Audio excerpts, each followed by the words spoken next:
the Industrial Revolution of the Mage Lord. Hello again, dear adventurers of the multiverse. Thanks for joining us once more on this epic journey. Remember, this story is pure science fiction from our wild imagination.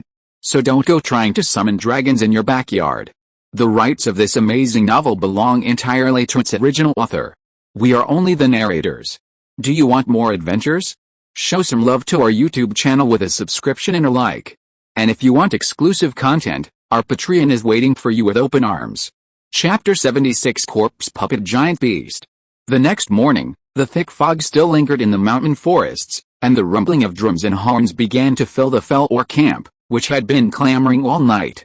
The previous night, Pierce had dispatched several squads of soldiers to descend from upstream on rafts.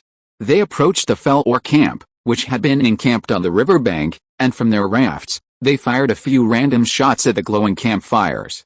Regardless of whether they hit their target or not, they immediately drifted downstream and retreated. Almost every hour, a commotion erupted in the fell orc camp, or the screams of the unfortunate, inexplicably shot. The entire night was a restless one. Sure enough, at dawn, the fell orcs, who had suffered a brain hemorrhage all night, roared and began crossing the river once again. Through the thick fog, Pierce could see their ferocious, furious expressions, their bloodshot eyes from the night's hard work. A cool mountain breeze blew, refreshing Pierce's skin. Standing on the watchtower, he looked up into the wind and took a deep breath of fresh air. The morning air seemed tinged with a pungent scent. It wasn't the usual scent of blood and decaying corpses on the battlefield, but rather the stench of long-fermented meat, mingled with the incense of herbs and perhaps a hint of grease. Vampires possessed a highly sensitive sense of smell, but the scent was vague and evanescent. Pierce wasn't entirely certain. He instinctively turned to look at Arslan, seeking his advice. "Master, I seem to smell a strange odor, one that shouldn't be here." "It's hard to describe," Arslan nodded. Although he was now a pure alchemical being, completely devoid of all sense of smell, as a vampire in the past, he naturally understood Pierce's feelings. "Don't doubt it. If you're certain this smell exists, then it must be there.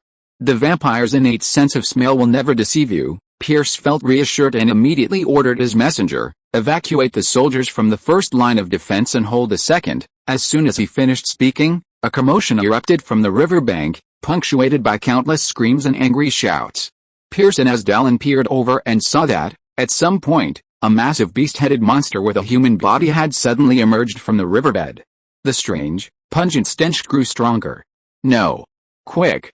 Evacuate the troops immediately and return to the outpost," Pierce, feeling a sense of foreboding, shouted to the messenger. Captain! The commander ordered us to evacuate the lines and return to the fort." The messenger bolted into the trench, climbed to his feet, spitting out a mouthful of mud, and roared into Vaughn's ear. From the river emerged a terrifying beast-headed monster, shrouded in the rancid mud of the riverbed. Its body was covered in hideous sutures, its skin pale and greasy, and a pair of crooked, bulging red eyes crowned its swollen head. Its massive body, over 5 meters tall, shielded the evil orcs as they crossed the river and landed, slowly advancing towards their first line of defense. Vaughn noticed that the fell orcs on the other side of the river were gathering again, seemingly waiting for the behemoth to break through its defenses. He fired 3 volleys, killing several fell orcs that flitted around the monster, leaving dozens of barely noticeable blackened bullet holes in its body. The creature showed no fear of monolance fire from any angle. Even its head. Vaughn didn't even see any blood from the wounds. What kind of monster was this? "Retreat, we're retreating immediately. Def. Take your squad and stay with me to cover the retreat." Everyone followed the order in unison, organizing their squads in an orderly fashion along the trenches dug vertically toward the outpost. Vaughn led his own squad and 20 veteran sharpshooters from Daft's squad back along the trenches to the second line of defense, setting up firing positions to delay their retreating comrades. The beast trudged with heavy steps, easily flattening the mounds and trenches along the first line of defense. Its swollen, red eyes moved slowly, seemingly scanning the battlefield for a target. Vaughn, gripping his magic rifle tightly, crouched in the trench, observing the beast. As soon as its gaze swept across his area, he poked his head out slightly, aimed at the beast's massive eye, and pulled the trigger. The eyeball he'd locked onto burst open with a gurgling sound, spewing a stream of black and red pus. Even from dozens of meters away, Vaughn could faintly smell the overpowering stench. He shrank back into the trench, retching twice in agony. Nearby, Duff was overcome by the stench, bringing tears to his eyes. Within the ranks, the other soldiers could hear retching and coughing. Ugh. Let's retreat, Captain. It stinks. Ugh. Vaughn nodded, turning and quickly waving to the soldiers on the outpost's walls, seeking cover for a retreat. One by one, the men leaped from the trenches, hunched over, and sprinted toward the main fort. Vaughn deliberately slowed down, falling behind, frequently looking back to check the enemy's distance. The evil orcs hiding behind the behemoth saw the soldiers fleeing the battlefield and, unable to contain themselves, leaped over the beast and charged towards them. Several bone spears whizzed by, brushing past Vaughn's body, sending him into cold sweat. Soldiers on the fortress walls also raised their rifles to return fire, providing cover for their retreating comrades. Vaughn suddenly felt a sharp gust of wind behind him, as if a massive object were striking him from nowhere. Instinctively, he lunged forward, only to see a massive dark figure pass overhead and crash into the group of soldiers running ahead. It was a rock, larger than a man, lifted from the earth by the behemoth and thrown forward. One unfortunate soldier's upper body was pinned beneath the rock, blood oozing from the cracks, and he was clearly dead. Several soldiers on either side, caught on the hurled rocks, collapsed to the ground, writhing and screaming in agony. Though terrified, the others, though utterly terrified, nonetheless managed to rescue their comrades, quickly pulling them from the ground and dragging them back. Vaughn and Duff exchanged a glance, then rushed forward together, slamming the most severely injured soldier, whose legs had been broken, into his arms and sprinting away, their blood dripping down their spines. Several more massive boulders flew in, slamming heavily into the outpost's walls, but the damage was negligible. The concrete and stonework was the only material left, cracking only a few small fragments.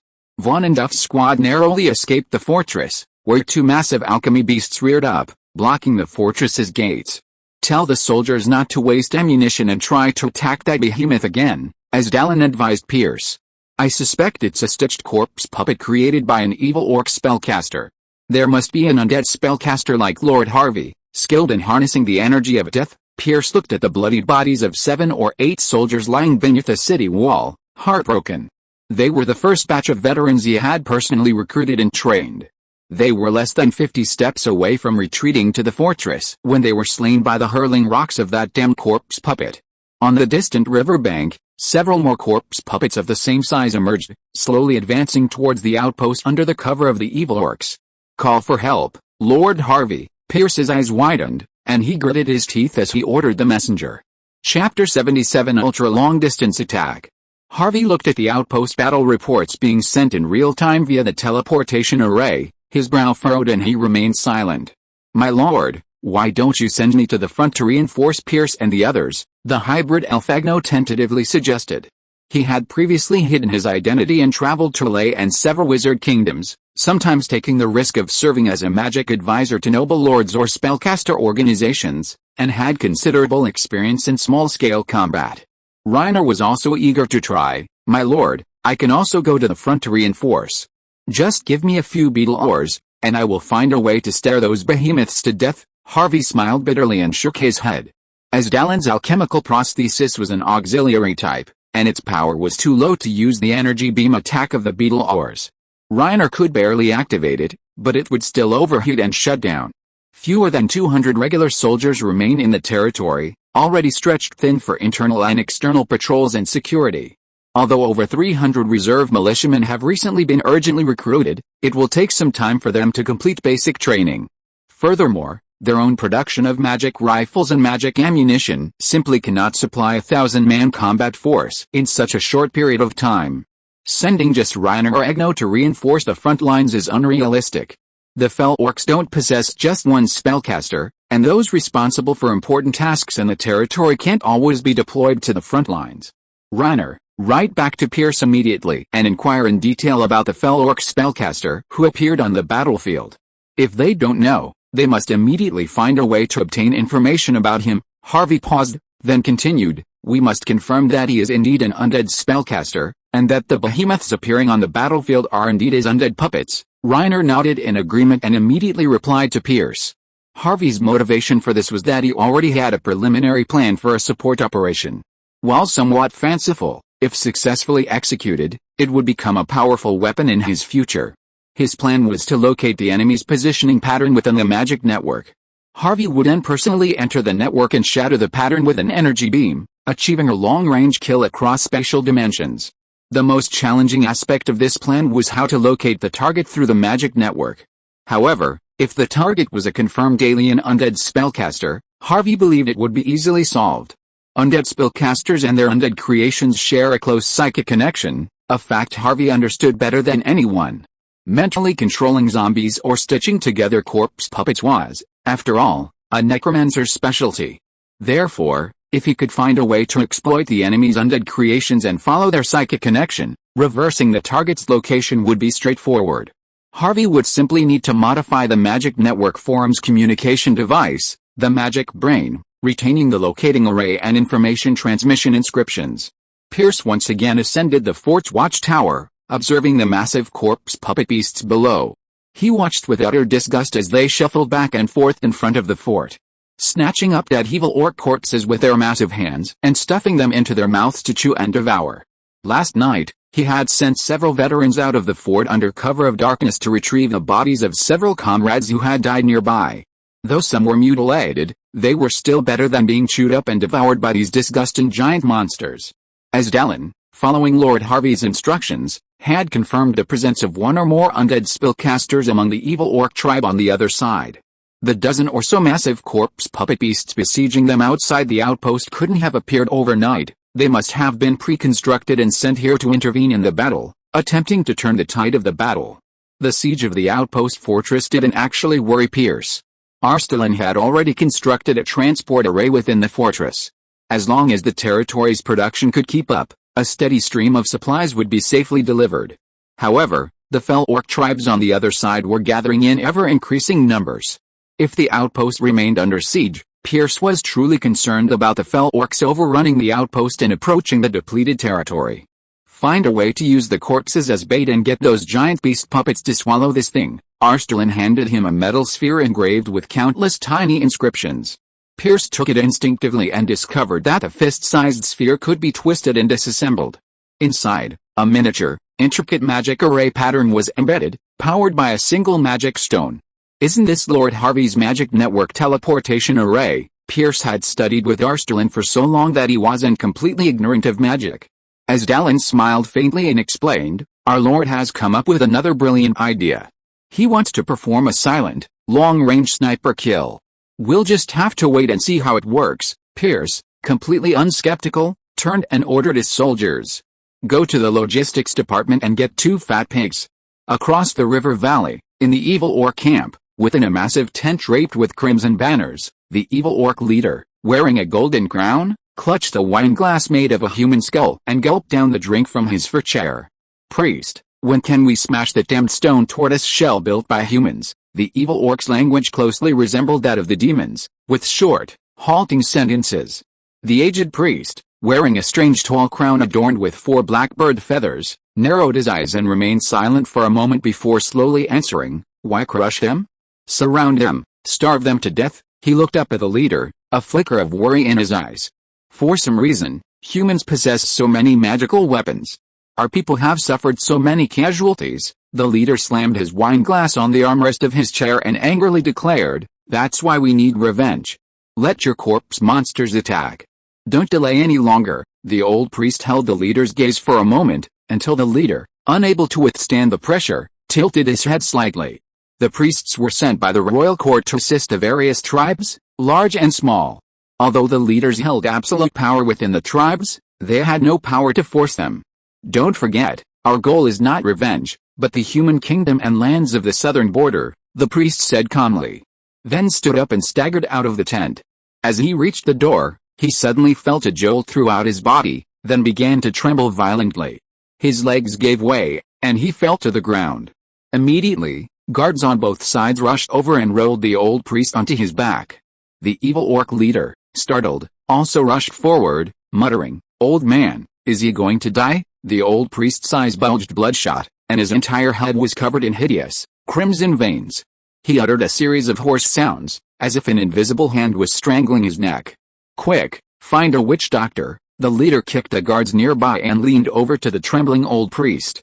"I've sent for a witch doctor," He hadn't finished his words when the old priest's swollen head suddenly exploded with a loud bang, spraying blood mixed with crimson brain matter all over his face and head.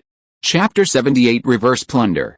Harvey stood quietly in the magic network, watching the magic pattern before him, once shimmering with black specks of light, shatter and disintegrate under the impact of the energy beam, then disappear into the magic network space.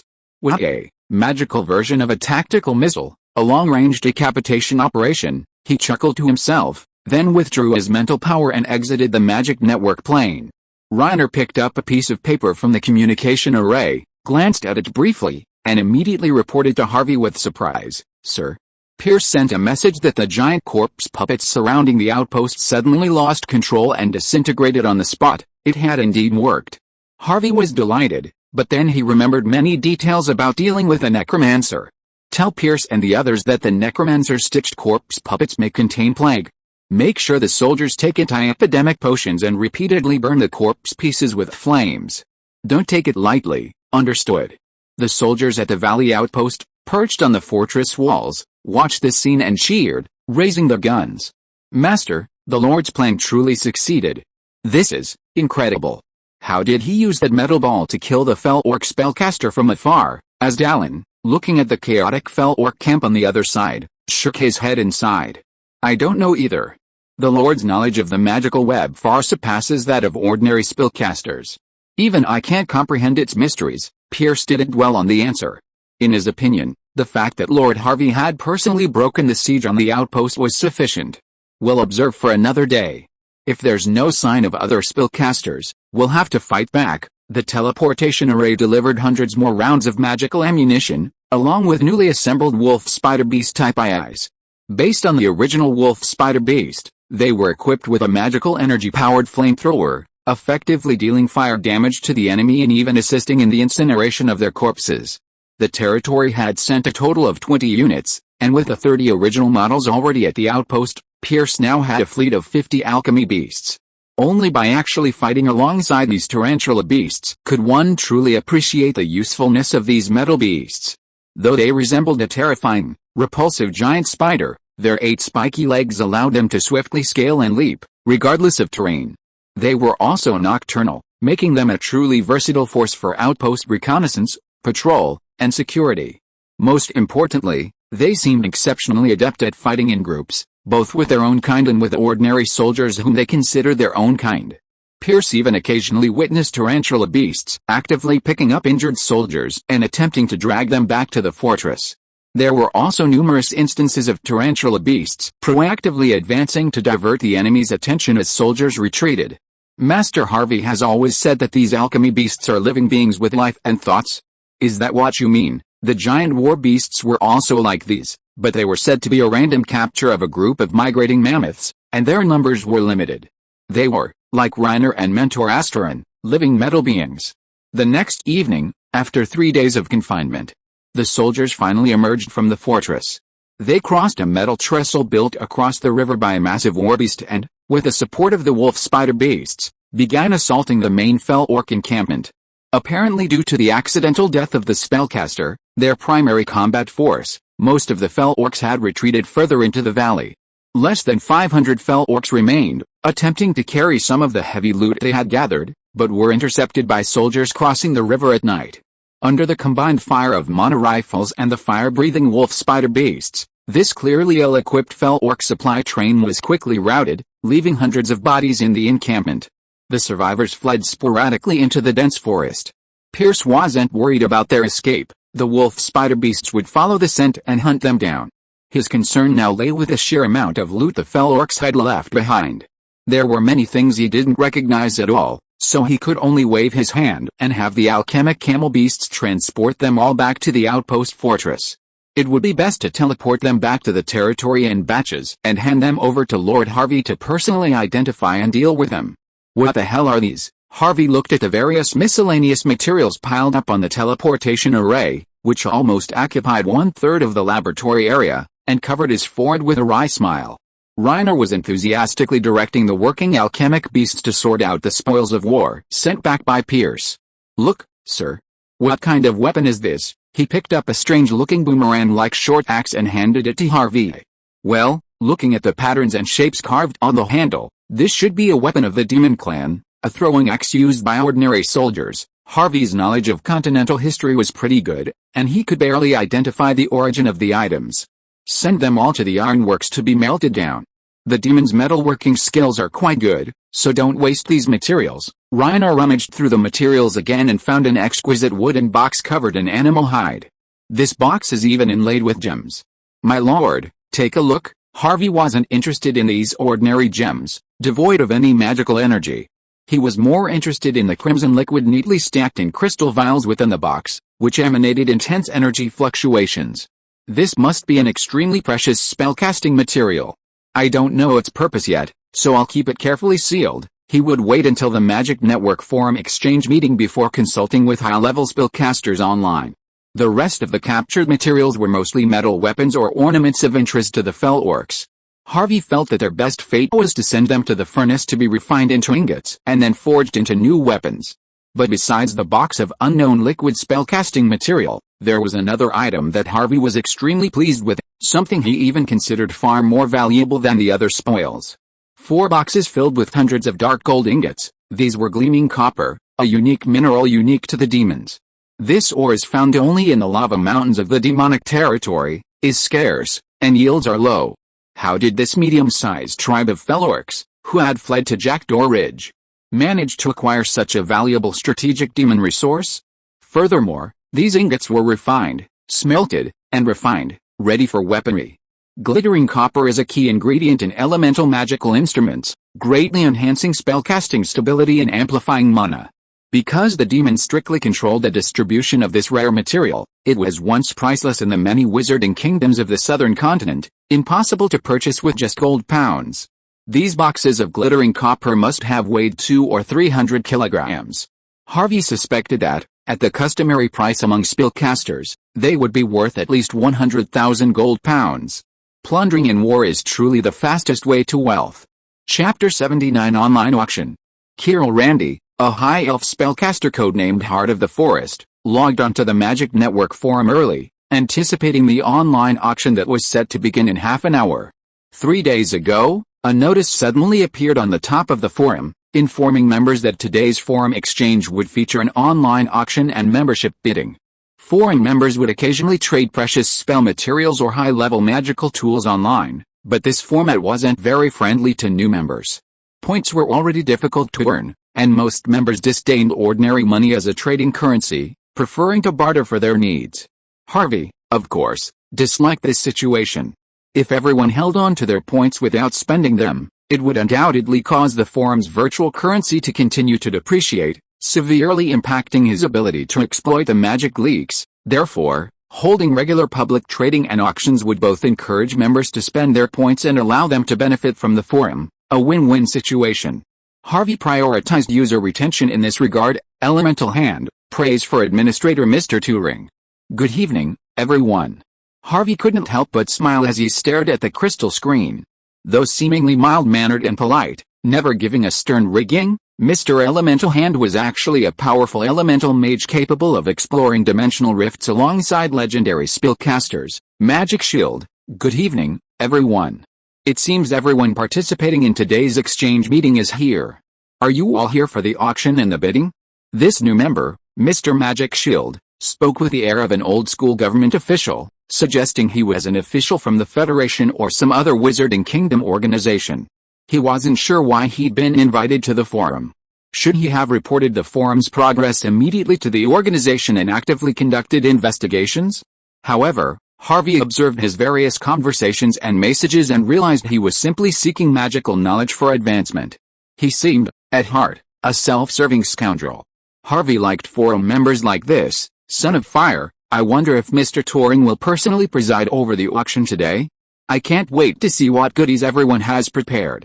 In reality, some spellcasters organize private auctions to trade valuable items or spell materials, but these are limited to their trusted network of connections. Outsiders are strictly excluded. The spellcaster world, by its very nature, still maintains strict factional and class barriers.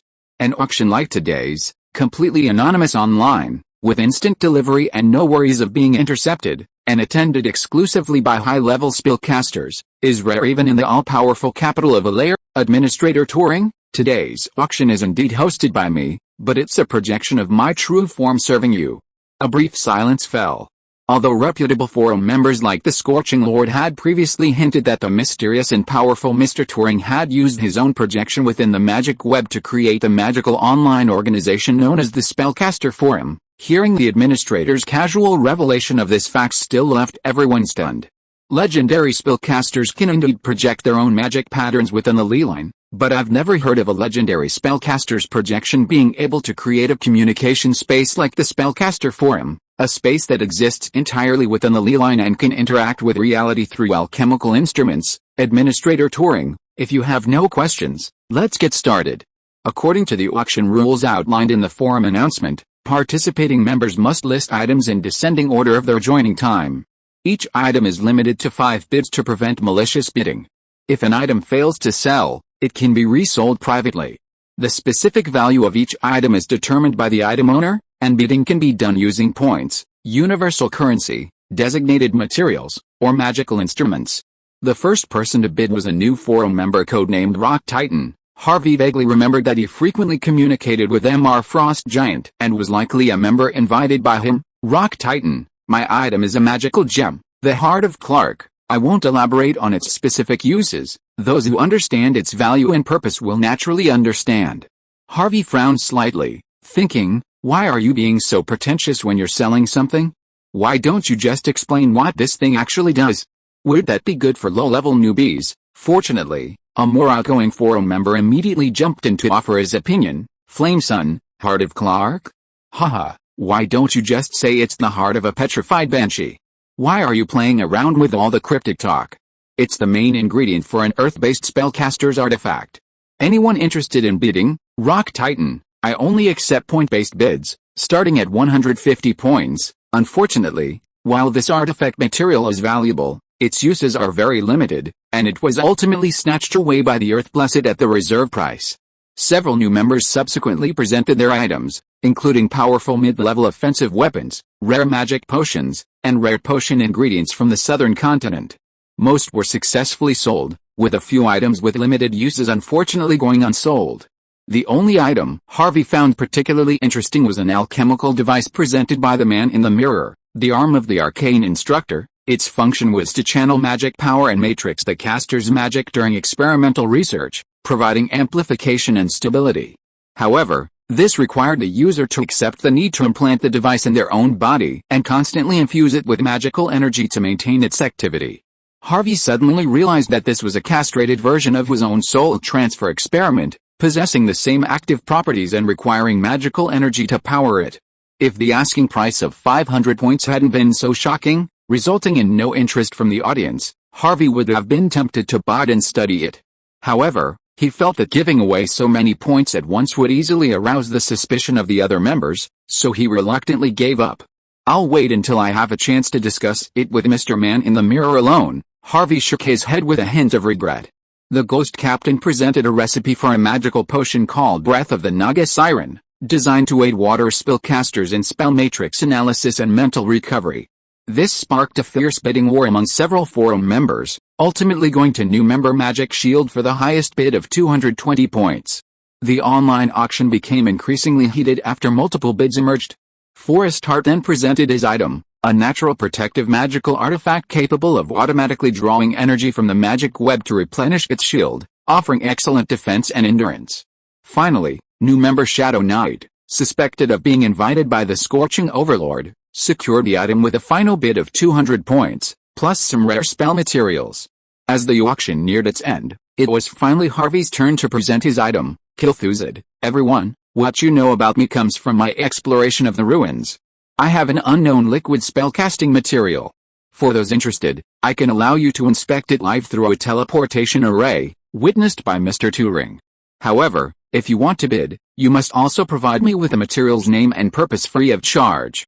Therefore, this knowledge counts as part of the purchase price. As soon as the keyword ruin exploration appeared, messages instantly flooded the crystal screen. Most forum members chose to participate in the inspection and accepted the trading rules, which required providing knowledge of the corresponding material.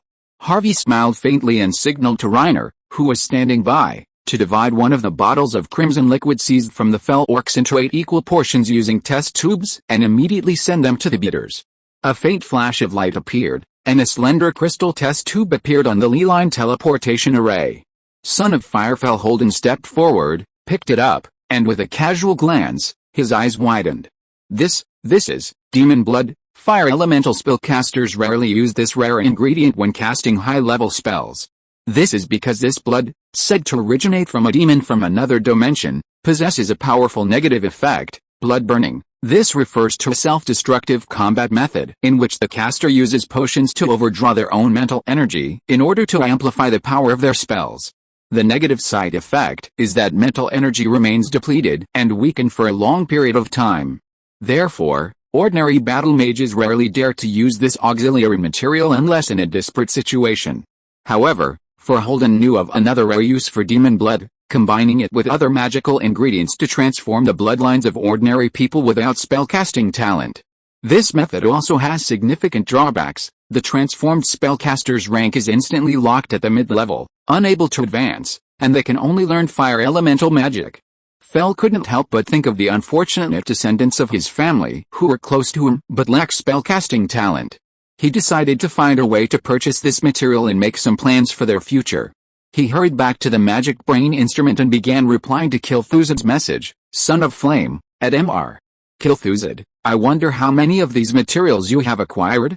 I'm willing to buy them all at 20 points per milliliter, and I'll include information on the material and its basic uses. At 20 points per milliliter, a bottle would fetch 200 points. This stuff seems quite valuable. Harvey pondered for a moment, and was about to express his desire to exchange points for other materials of equal value when a new message popped up. Heart of the Forest, I'm sorry, at Mr. Son of Flame, I'm afraid I'll also bid on this. I'm willing to buy it at 25 points per milliliter, or exchange it for an equivalent amount of gold pounds and magical materials. Frost Giant, then I'll try to participate to 25 points per milliliter, and a list of magical or materials will be included, which Mr. Kil'Thuzad can freely choose from. You piece of shit. What gives you the right to bid against me? Fell slammed his fist on the table, swearing through gritted teeth. He immediately switched to forum battle mode, ready to taunt those who were eagerly bidding against him, but suddenly saw a new message appear at the bottom of the crystal screen. Fell froze, fearfully retracting his hand from the typing keys into his robe sleeve. Scorching Lord, if Mr. Kil'Thuzad can provide more than 100 milliliters of this material at once, I am willing to provide a matrix model for a 6-ring improved spell or a high-level defensive artifact, and I don't have to compensate for the difference in price. Chapter 80 The Secret Use of Demon Blood. The Scorching Lord's bid fell silent in the forum. Neither a 6th-ring improved spell nor a high-level defensive artifact could be easily offered for exchange.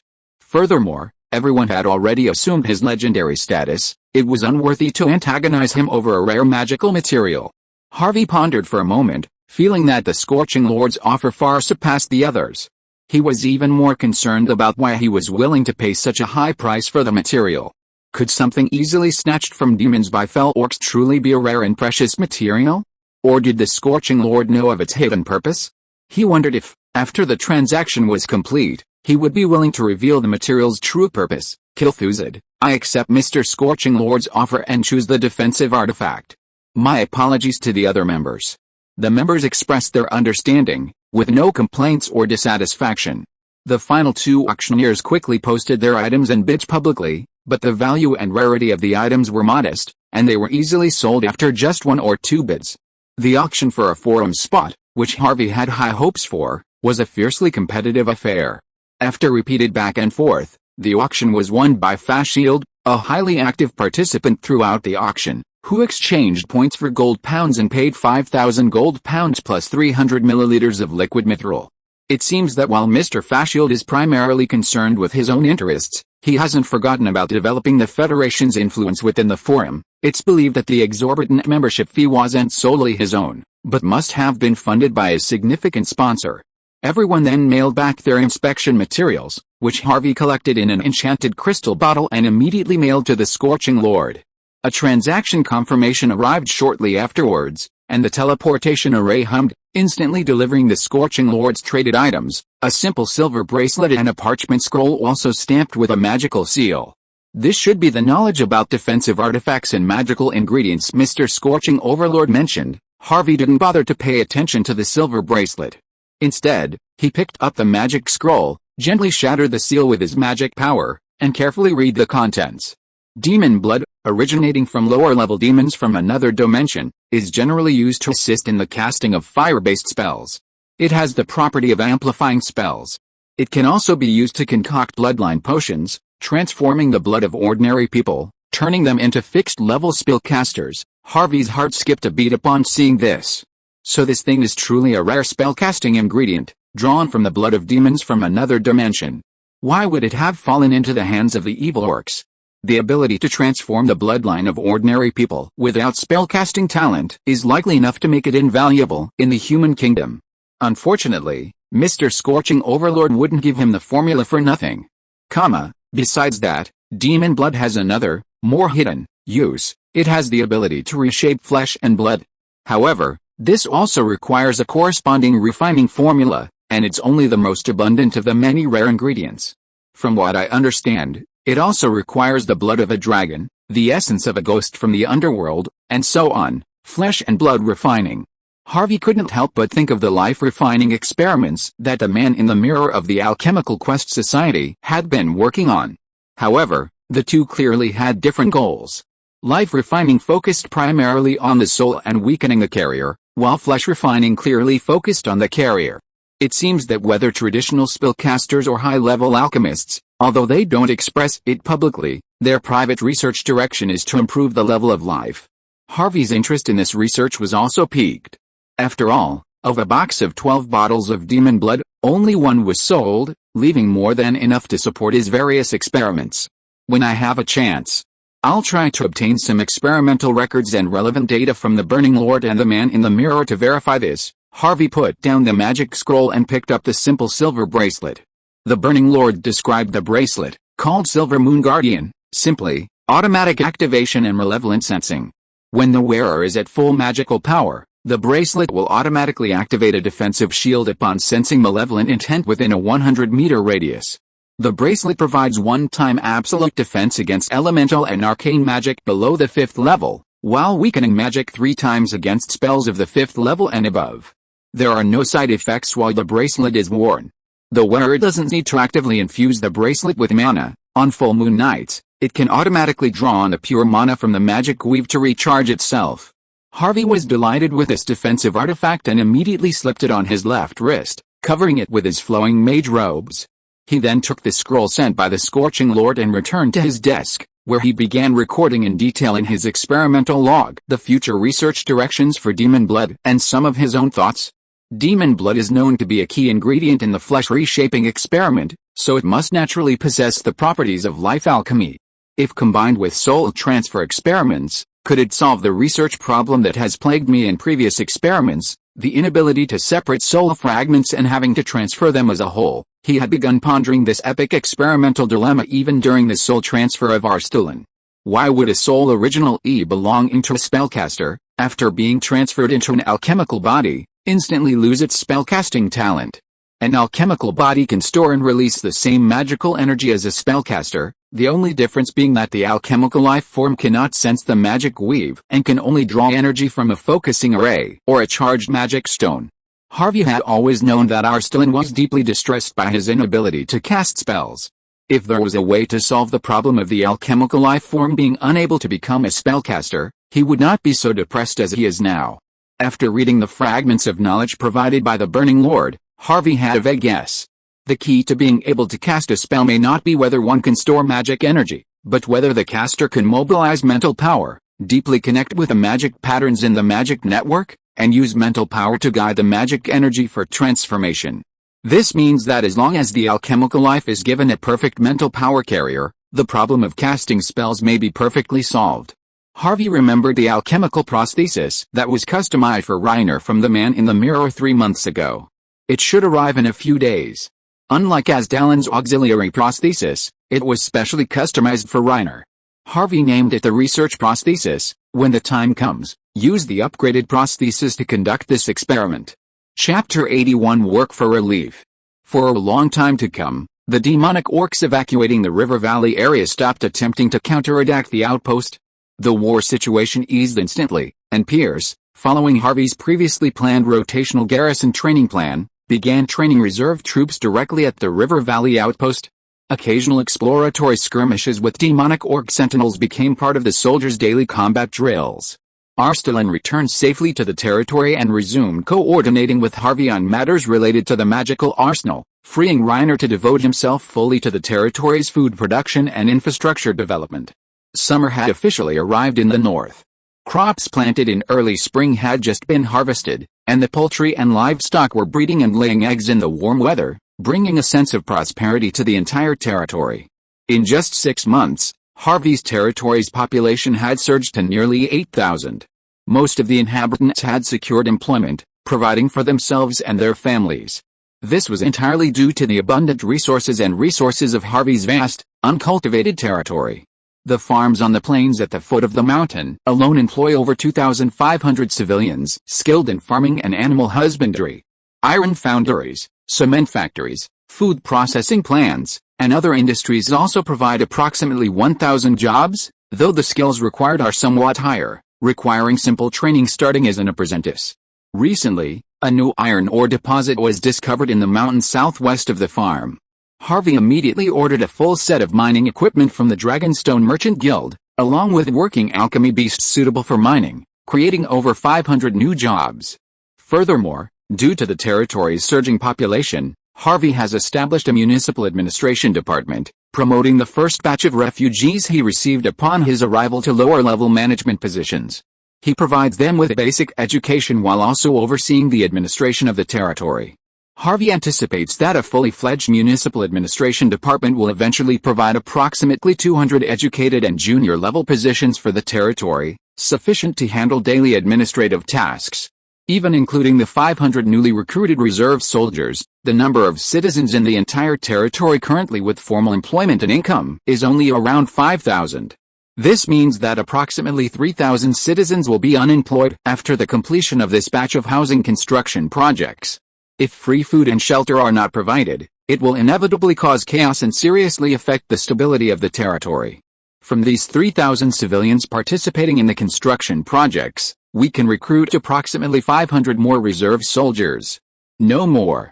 Currently, our arsenal can only support an army of 1,500, Reiner muttered to Harvey, flipping through his work records. Harvey scratched his head in annoyance. That still leaves 2,500 people unemployed. It's not that we can't support them in the short term, but it will inevitably cause dissatisfaction among the other citizens who rely on work to support themselves. The common mentality in every era is that inequality is more important than scarcity. Once the territory's mines have a stable supply of iron ore, I intend to build an ironworks capable of accommodating 1,000 jobs. Harvey unfolded Reiner's simple hand-drawn territory map and tapped the wide riverside space between the mines and the farm. For a long time, the territory's iron foundries had manufactured tools and weapons using finished iron ingots purchased from outside chambers of commerce at Harvey's own expense. The transportation and smelting costs were extremely high. Furthermore, with the mass production of alchemical beasts, the demand for metal parts and cast iron materials increased, making it unrealistic to rely solely on imported finished iron ingots to meet military production needs. Reiner meticulously recorded Harvey's idea. For the remaining residents without jobs, I also have a job placement plan. Harvey took a thick charcoal pencil and gently drew a large oval around it on the territory map. This circle is centered on the Lord's Castle, and includes the mining area, ironworks, iron foundry, and cement workshop along the river on the east side, the riverside residential area, market area, municipal administration center, and territory medical hospital on the southeast side, the farms, pastoral areas, food processing plants, and storage areas on the south side, the magic military factory and alchemy workshop on the west side, and the military camp area in the north. Reiner leaned over, staring at the circle that Harvey had casually drawn, and asked in confusion, "Sir, what does this mean?" Harvey smiled slightly and explained confidently, "The city wall. This is the city wall of the territory." Reiner exclaimed, "Build such a long wall?"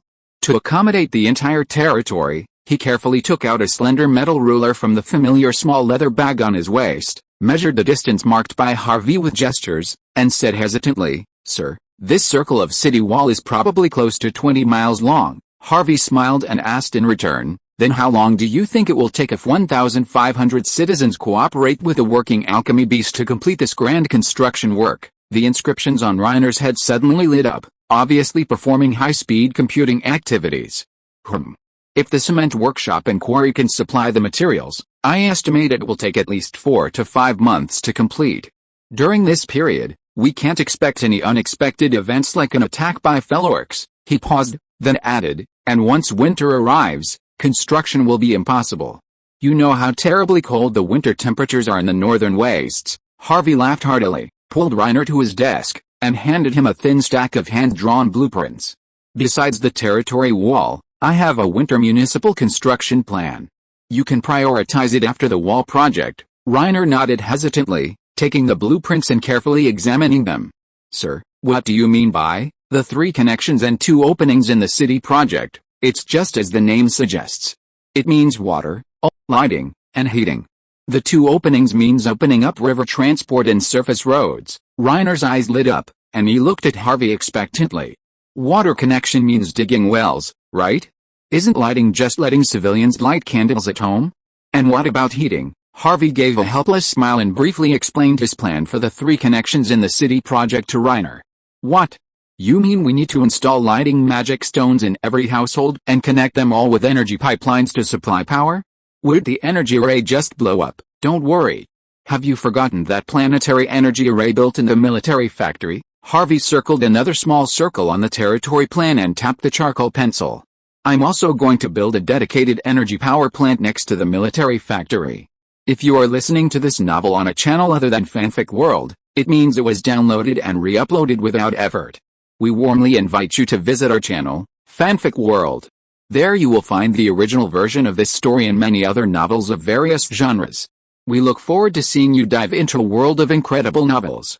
Chapter 82 Flesh Remodeling Experiment. Various prosthetic parts flickered on the lab's Leline teleportation array, methodically being moved and assembled by the working alchemical beasts. "Reiner, this is your new prosthetic." Harvey patted Reiner's shoulder, pointing to the brand new silver-white alchemical prosthetic hanging from a bracket. Reiner excitedly leaned in to examine it. "It's beautiful. This armor, this alloy skeleton, and even dual energy slots." This was a custom alchemical prosthetic Harvey had commissioned 3 months ago for the Mirror Man of the Alchemical Quest Society. It was a special model, designed by Harvey himself, with a ladder refining the details. Harvey named it a research prosthetic for a reason. The alchemical prosthetics created by the Quest Society are primarily used in the magic world by special spells to activate them and act according to commands. However, since the prosthetics are inanimate metal objects, they are as rigid as the necromancers of necromancers, capable of only simple offensive and defensive actions. Most spellcasters use alchemical prosthetics primarily to replace knight squires and provide close protection for the mage. After all, while creating an alchemical prosthesis only requires materials, money, and a few weeks of time, cultivating a knight imbued with the bloodline power can take over a decade. Auxiliary prostheses are more widely used, primarily in magic laboratories, assisting research-oriented spellcasters in conducting various, often dangerous, experiments. This research prosthesis dispenses with the redundant components of a combat prosthesis, enhances some of its functions, and incorporates numerous slots for upgradable spare parts. Having already undergone a soul transfer experiment, Reiner, familiar with the procedure, lay down on the lab table and, working with Harvey, quickly completed the soul transfer on his new prosthesis. After just a dozen seconds, the faint blue soul flames rekindled in the eye sockets of the new prosthesis's metal skull. Sir, I feel as if I'm floating." Reiner pushed himself up, tentatively touching the ground with his feet. Harvey quickly warned, "Be careful. Your current body is made of a mystical alloy. While lightweight, it's extremely hard. You need to control your strength." Reiner nodded, bracing himself against the lab table. Accidentally, his metal palm left 2 deep impressions on the hard surface. This, I'm afraid it'll take a few days to get used to it," Reiner said, feeling somewhat bewildered. "It's okay. Let's test the energy array's charging capacity first." Harvey took the lab record book and meticulously walked Reiner through a series of tests on the new prosthesis. The magic energy capacity had increased fivefold, allowing Reiner to maintain at least 3 days of daily activities after a full charge, even without carrying a spare magic stone. Harvey also simplified the previously complex energy-driven inscriptions, concealing them entirely within the outer armor, making the prosthesis look much more elegant overall. The inscribed patterns that primarily provide energy are concentrated within the alloy skeleton and the energy core on its chest. This ensures that even if Reiner is blown into 8 pieces, he can reassemble them, as long as his 2 soul cores in his chest and head aren't destroyed simultaneously. Standing before the semi-reflective glass wall, Reiner curiously reached out and touched the several connecting sockets on his spine. "Sir, what are these sockets for?" He seemed to have a sudden burst of inspiration and asked with a grin, "Are you going to give me wings?" "Theoretically, it's not impossible, but judging by the energy output, you'd probably explode into a ball of fireworks mid-flight from overload." Harvey didn't discuss the idea with Reiner much. After all, he had seriously considered the feasibility of a magic helicopter during his time at the Undead Academy. Of course, the energy output frequency and power consumption weren't enough to support such a meaningless invention. Would the various flight techniques of high-level spellcasters be more appealing? Harvey had the work alchemy beast bring a long metal box and place it securely on the lab table. "The slots in your back are for these prosthetic parts." Harvey opened the box, revealing 4 neatly stacked, brass-hued metal tentacles. Each one was tipped with the same 3-toed claws as the medical alchemist, adding a strange and incongruous feel to the octopus-like metal tentacles. "This thing looks just like Mr. Egno's magic vines," Reiner muttered. Harvey thought to himself, "This is Dr. Octopus's trump card. Try putting it on first, I'll take care of the tuning." Harvey instructed the alchemist to assist Reiner, completing the assembly of the 6 tentacles. Made of a specially enchanted metal, the tentacles were clearly quite heavy. Once they were all attached to either side of Reiner's spine, he struggled to maintain his balance, clinging to the mounting brackets with a comical grip. "Sir, I can't even operate it. I can't sense the energy pathways within its internal structure." Harvey suppressed a laugh and quickly pulled another long metal can from the box. Unscrewing it, he revealed a chilly air, clearly the effect of the frozen magic stone embedded within. Manipulating his mage's hand, he extracted a strange, pure white bone, its surface faintly gleaming with inscriptions, unbelievably a whole human spine. He then seamlessly inserted it into the spinal socket reserved for Reiner's back and closed the exoskeleton deck. Reiner was comfortable with Harvey performing all sorts of bizarre experiments and modifications on him that he didn't understand, but curiosity kept him asking questions. "Sir, what is this? Why does it look like a living human spine?" Harvey could only assure him that it wasn't some disgusting contraption taken from a living or dead person, and indeed, it wasn't. He had crafted it from demon blood and other rare materials, reshaping flesh and blood, with its own independent, active neural spine system. This was the key to Reiner's ability to control the 6 mechanical tentacles behind him. "Alright, try to control them again." Reiner didn't dare let go, fearing he'd fall backward. Harvey keenly observed the energy inscriptions on his prosthetic body glowing faintly through the cracks in the outer armor, extending all the way to his back. One of the limp, drooping mechanical tentacles suddenly trembled as if struck by electricity, and the 3-toed claws at its end gently opened and closed several times. "Huh? I think I'm feeling something. They're like they've grown onto me, become a part of me." Reiner exerted all his strength to control the power of the energy transmission. The 6 mechanical tentacles, which had previously drooped like inanimate objects, all trembled and became increasingly flexible, twisting and dancing like venomous snakes lured by a recorder. Harvey laughed and couldn't help but applaud. "Now I should call you Dr. Reiner." "Ho ha ho ha." Reiner, overwhelmed with surprise and joy, didn't even bother to respond to Harvey's nonsensical teasing. He released his hands and walked steadily on the ground, with 6 long mechanical tentacles waving flexibly on his back. With a slight thought, one of the tentacles immediately swooped in front of Harvey, opened and closed the grappling hook, and carefully straightened the crooked collar of his wizard robe for him. Reiner turned his head to look at the metal laboratory table, and 2 tentacles immediately rushed to the front of the table. One of them flexibly picked up Harvey's feather pen, and the other pulled out a piece of white paper from the laboratory table and began to write its name quickly. Reiner's tone was filled with uncontrollable excitement. "Sir, I can complete the experimental work and record the experimental data at the same time, and I can also assemble parts at the same time. No. More than that. I think I can do 4 jobs at the same time. Chapter 83, Cross-Reality Netizens. After the online auction on the Magic Network forum concluded, perhaps because most of the participating members had depleted their points, the forum suddenly became even more active than before. Harvey saw numerous posts about paid knowledge and material trading in the forum's information exchange section every day. This reinforced his belief that controlling the points held by forum members would help increase user stickiness and forum activity. Even Mr. Burning Lord, currently the most prestigious figure on the forum, had seen his points plummet to less than 200 after several rounds of online trading and new member invitations. Not to mention the new members and veterans who had slashed their points at the auction, many of whom had seen their points plummet to a pitiful single digit. Talk more, communicate more, so I can gather more useful knowledge and information. Harvey sat in front of his magic brain device, flipping through the stored content, his lips curled up. The battle in the Evil Moon Mountains had suddenly gained a significant advantage due to the withdrawal of the main demonic forces. The combined forces of the Union and the Wizard Kingdom had successfully advanced to the northern flank of the Divine Spine Mountains, completely occupying several natural mining areas rich in high-grade magic stones. Harvey naturally understood the general reason for the demons' withdrawal. They likely shifted their main attack eastward, beginning a full-scale invasion of the Fell Orc territory on the northern glaciers. However, he wasn't entirely sure why. After briefly reviewing today's discussions on the forum, Harvey decided to enter the magic web plane to carefully study his mutated positioning pattern. The pattern's sudden transformation from 2-dimensional to 3-dimensional had been a source of confusion for Harvey, but fortunately, neither spell analysis nor rank advancement had presented any issues.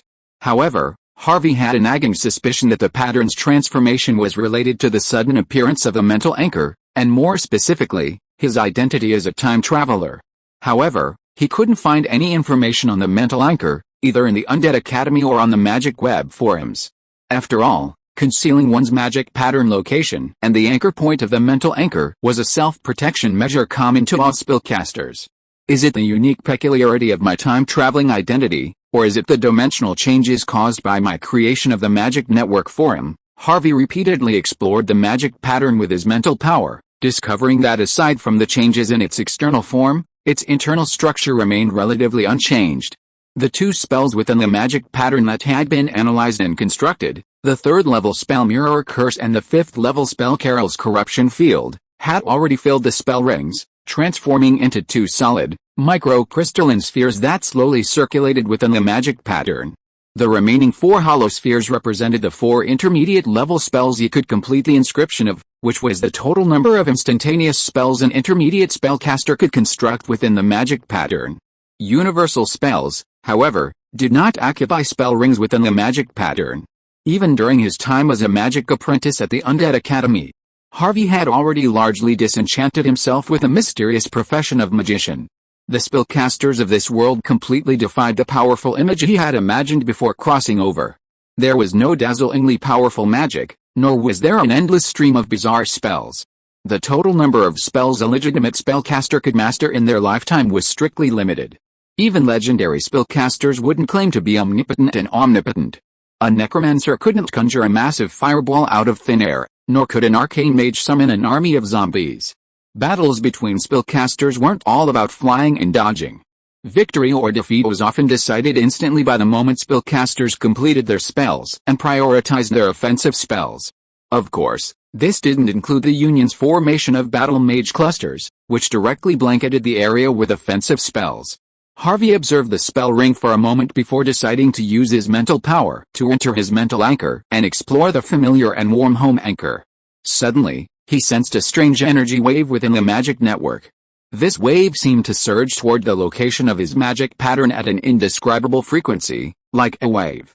The next second, Harvey felt his heart as if it were being squeezed, beating violently and struggling for a few beats. Amidst this surge, he heard an unfamiliar voice. "Hello, strange locator within the magic network?" The voice was hoarse and low, as if several people were speaking simultaneously, layered together, making it difficult to discern their gender or age. Harvey forced himself to calm down, using a trace of his mental energy to quickly connect with a mental anchor within the magic pattern, allowing him to use this energy for defense or counterattack at any time. "Who are you? How did you locate me?" Harvey responded cautiously. Haha, why do you think I can locate you?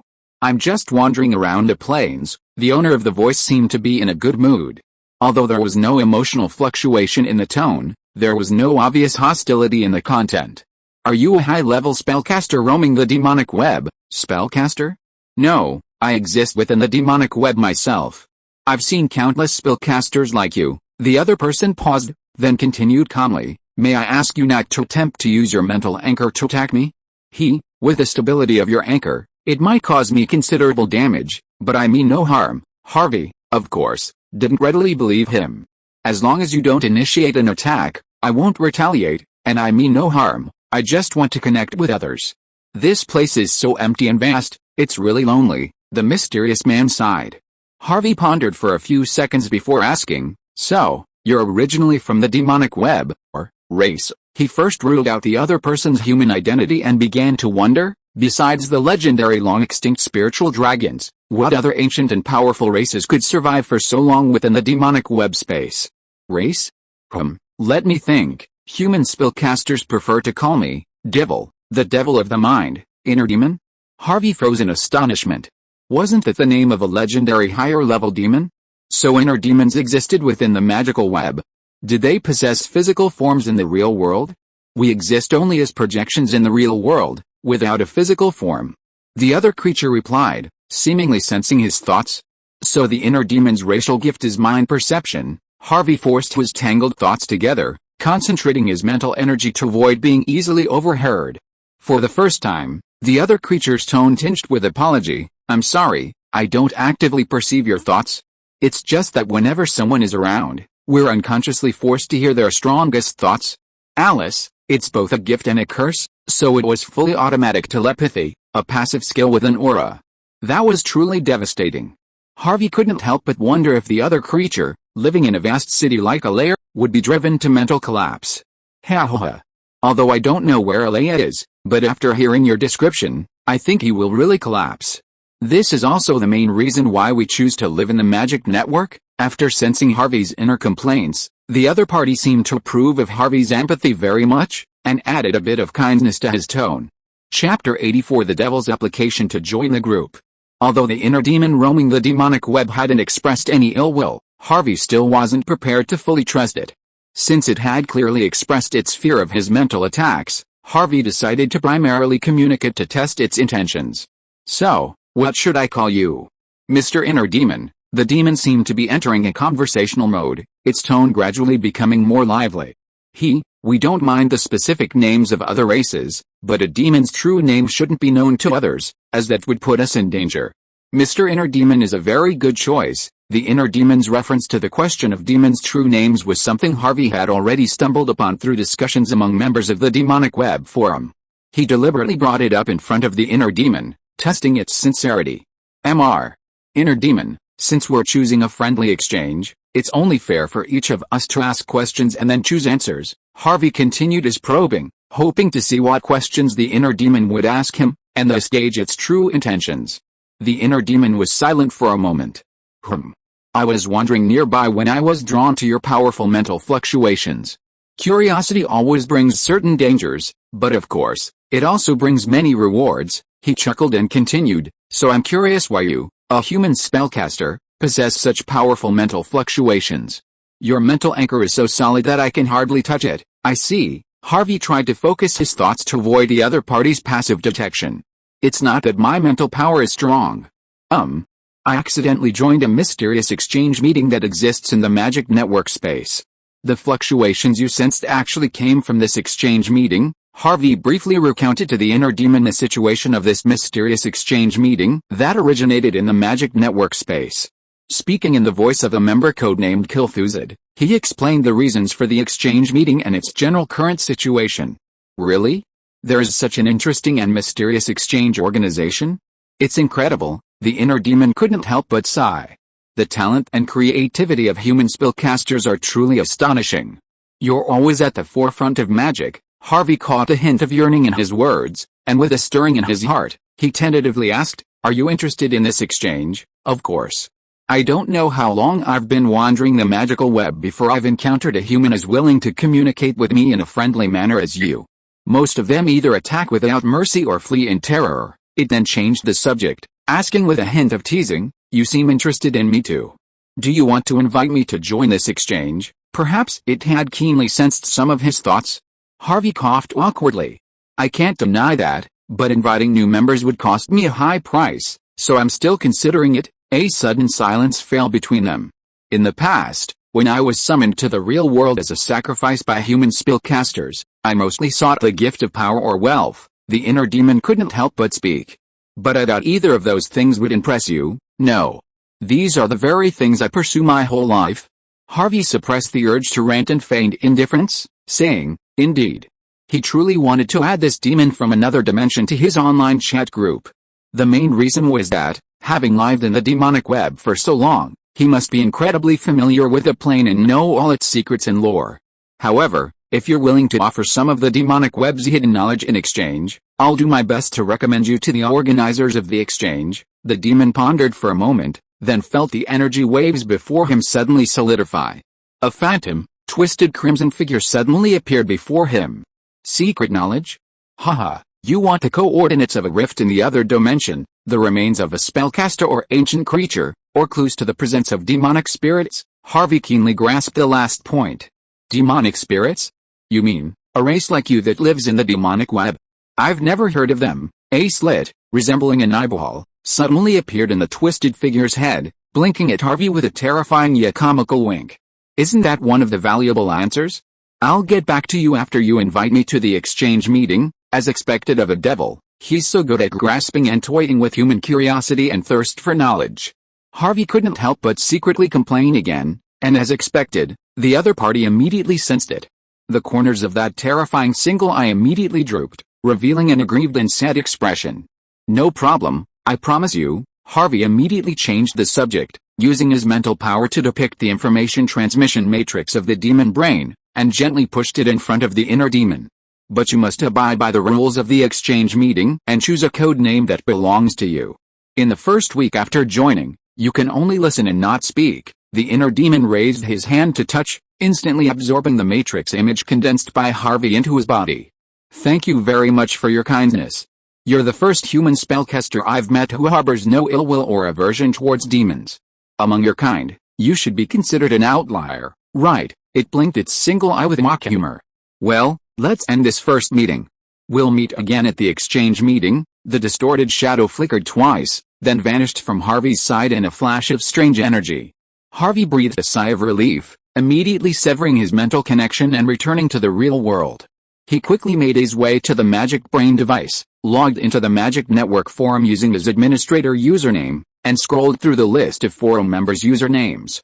Sure enough, on the last row, he saw a mercury-colored name that had just lit up, Mindhunter. Higher-ranking demons are different from ordinary, lower-ranking demons. There's even a difference in life level between the two, as Dallin slowly explained to Harvey. Ancient wizards did a lot of research on creatures like demons, especially wizards of the arcane summoning system, but most of them signed summoning contracts with low-level demons, relying purely on the contracts to drive those creatures with no intelligence but only bloodthirsty killing instincts to serve themselves. Harvey said, "Is there no example of signing a contract with a higher-level demon?" As Dallin chuckled and said dimly, "I hear about it occasionally, but they are basically negative examples. Warning people not to fall easily into the devil's temptation and lies. So, demons are called evil beings that are naturally hostile to humans." Harvey was confused. He couldn't understand why the inner demon he met could communicate with him calmly but didn't throw out any chips to tempt him. Not entirely, as Dallin pondered for a moment. "I once read about what an ancient legendary wizard saw and heard during his travels to hell in a book about his travels to another world. Among the demons, there exists a species with observer qualities. They don't harbor any particular hostility toward any intelligent creatures, but rather rely on observation and communication. Some demons even disguise themselves as other races and blend in with their tribes for hundreds of years." "What's their intention?" Harvey pressed. As Dallin shook his head slowly, indicating that he had no idea. He could only guess, perhaps, the very act of observation and integration is how they gain power and knowledge. Chapter 85, Those who have stable property have stable heart. Maisui, the team leader at the farm's mill, has been incredibly busy these days, practically leaving home in the morning mist and returning home in the afterglow of the setting sun. A month ago, Wagwa, who had been burned by the mill's alchemy beast, was forced to take a mandatory leave of absence, spending his days recuperating at home on a minimum wage. Maisui carefully peeled several thin, pale green leaves from Wagwa's severely burned face and chest, revealing the healthy, new, pink skin beneath. Phew. It's almost healed. This magical leaf dressing Lord Egno created is amazing for healing wounds. After Wagwa's life was saved by Egno's on-the-spot treatment, Maisui had assumed he would be condemned to a life of disfigurement and bachelorhood. A few days later, Lord Egno personally visited, handing him a strange sheaf of fresh leaves, which he instructed him to apply to the burns. But there was one special requirement: after applying the leaves, Wagwa had to spend a full 6 hours outdoors in the sun daily, otherwise the healing effects would be greatly reduced. The farm's management could only arrange for Wagwa to take a leave of absence. Because it was an accidental work injury, the territory's chief administrative officer, Ryaner, generously approved a leave with minimum pay, which touched Wagwa and Wheat Ear for a moment. I wonder if I can still make it in time for harvest. It should be in the next 2 days, right? Wagwa muttered quietly, resisting the itching on his affected area. I heard that harvest season is very busy on the farm, and if you work overtime, you get extra overtime pay, Wheat Ear scoffed. The application period Lord Egno requires still has 3 days left. Just stay home and behave yourself. Missing overtime pay won't cost you anything. He knew Wagwa had been saving money. He had collected 3 months' salary and shared a 2-bedroom apartment with him.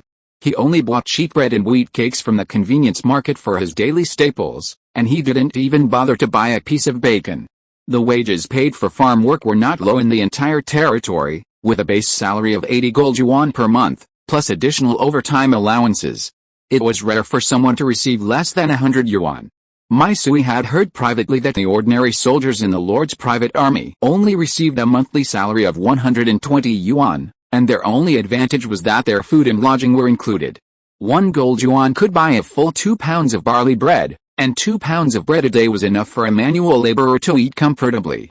Smoked pork leg was 2 gold yuan per pound, and ordinary poultry and seafood such as chicken, duck, goose, and fish were also very affordable, so consuming them once a week was not a luxury at all.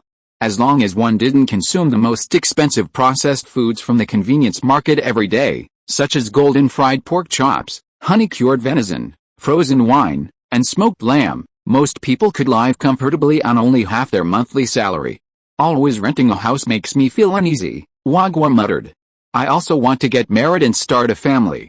I have to save up some permanent property of my own. Renting a 2-story cottage built by the Lord for commoners costs only 10 to 30 yuan. The smallest 2-bedroom apartment, like the one Maisui and Wagwa live in, is the cheapest. A recent announcement from the municipal government states that anyone who has been a member of the territory for more than 6 months can choose to purchase a home of their own. The desire for housing in farmland is universal in this era. After all, stable property fosters perseverance. For refugees like Wagwa and Maisui, who have been displaced and on the brink of death, the concept of a stable home and a comfortable career is paramount. Maisui, however, doesn't have the same urgent need for property as Wagwa. He's also a fortunate survivor, having barely enjoyed a good life. Therefore, he doesn't want to skimp on his monthly salary. I told you to go to night school and learn arithmetic, but can't you figure out how long it would take you to save enough to buy a house? Do you think you belong to one of those working families with 4 or 5 people? Maisui angrily scoffed at Wagwa's wild ideas. He dug out a free paper and charcoal pencils from the chest of drawers next to the dining table and began to give Wagwa a math lesson. Even if you save as much as you can a month, you can only save a maximum of 80 gold yuan. The cheapest houses listed in the notice, like the 2-story, 2-bedroom apartment we're living in, start at 2,400 gold yuan. That means you'll have to save for nearly 3 years. Although Wagwa's math skills weren't as good as Maisui's, he didn't doubt his elementary math. His face flushed immediately, and he stammered, unable to utter a rebuttal. After a few more days of recuperation, Wagwa finally returned to the farm just before harvest time and resumed work. Dozens of massive working alchemy beasts roamed the golden wheat fields, their long metal arms fashioned from 2 giant sickles wielding them as they harvested the heavy ears of wheat, devouring them whole. Groups of 3 farmhands followed the alchemy beasts steadily, methodically collecting the large, plump grains of wheat spewed out of their rears into linen sacks. 7 or 8 mills, driven by the alchemy beasts, hulled and ground the wheat grains, weighing them into bags that were then pulled by camels and transported to the grain warehouse. Reiner stood by the ridges, holding a work manual, explaining the next phase of the farming plan to Harvey in detail. The barley harvested in spring and summer will yield enough to cover the territory's winter reserves. The improved wheat to be sown next is expected to yield even higher yields. After all, that wheat variety had been enchanted and improved several times by the nature-based spellcaster Egno. Reiner had set aside a separate experimental plot for trial planting, and it was not only growing well but also being quite cold and drought-resistant. Harvey nodded, smiling with satisfaction as he watched the residents bustling about in the fields. "How is the response to the housing notice the city put up a few days ago?" Reiner put away his farm records, deftly pulled a new notebook from his satchel, and began his report in a serious tone. "A total of 483 residents have proactively inquired about buying a house. All of them are families with 6 or more people, and they urgently need to improve their living conditions, but this group of people accounts for less than 1/10 of the current population of the territory. My lord, I don't think most of them can afford to buy a house anytime soon." Harvey nodded in agreement. "Indeed. The price I'm offering isn't cheap considering their salaries. Only those residents with larger families, all with stable jobs, can afford to save enough to buy a house quickly. It's unrealistic to rely solely on this group of people to achieve a sustainable economic recovery within the territory. After all, the vast majority of the territory's civilian population consisted of single men or small families of 2 or 3. Even the highest-earning skilled workers and soldiers couldn't afford a house with just 6 months' income. I never intended for them to actually save for 2 or 3 years to buy a house," Harvey explained patiently, seeing Reiner's puzzled expression. Announcing the house sale was simply to boost the confidence and morale of the civilians in the territory, giving them hope for a bright future. "Next, I'll have the city government publish a detailed announcement about the purchase of the property. That's the real reason to entice them to part with their salaries and savings. Any citizen with a valid employment contract in the territory can purchase the house of their choice with a 30% down payment. The remaining 70% will be automatically deducted from their salary in monthly installments, interest-free, until fully repaid, and any rent paid by the resident for the previous rental will be refunded to the resident as part of their down payment." Harvey smiled at Reiner. "This is called the Loan Installment Housing Purchase Policy." Chapter 86 The Downtrodden Knight and the Tutor. With the arrival of autumn in the northern wastes, the temperature difference between day and night has widened, and the weather is getting colder by the day. Harvey, already a man who meditates late into the night, spent the entire morning ensconced in his warm bedroom on the castle's 3rd floor, unwilling to get up. Although he hasn't yet attained the official status of a noble lord, as the sole ruling class in the frontier territory, he has every right to laze around. The hot water heating system, installed as a trial in the castle, has only intensified Harvey's reluctance to leave his bedroom and study. By the time he finally dawdled until noon, Reiner had returned to the castle for the 3rd time, urging him to report back. "The shipment of thick cotton cloth we urgently ordered from the Dragonstone Merchant Guild has been rushed through the garment factory, turning into 500 uniforms. They were shipped to the River Valley Outpost this morning." The River Valley Outpost is now firmly established on the front lines of the territory's resistance against the fell orcs. Harvey has divided the 1,000 territory soldiers into 3 groups, rotating them monthly to maintain morale and facilitate combat training. He leisurely picked up a piece of soft white bread, carefully spread it evenly with the territory's specialty wild berry jam, and then contentedly stuffed it into his mouth, chewing it deeply. Not only do we need to consider their winter heating, but we also need to pay attention to food logistics. You need to communicate with Pierce regularly. Last time, Pierce mentioned that most of the soldiers suffer from night blindness." Harvey gestured with his knife to his lavishly laid table.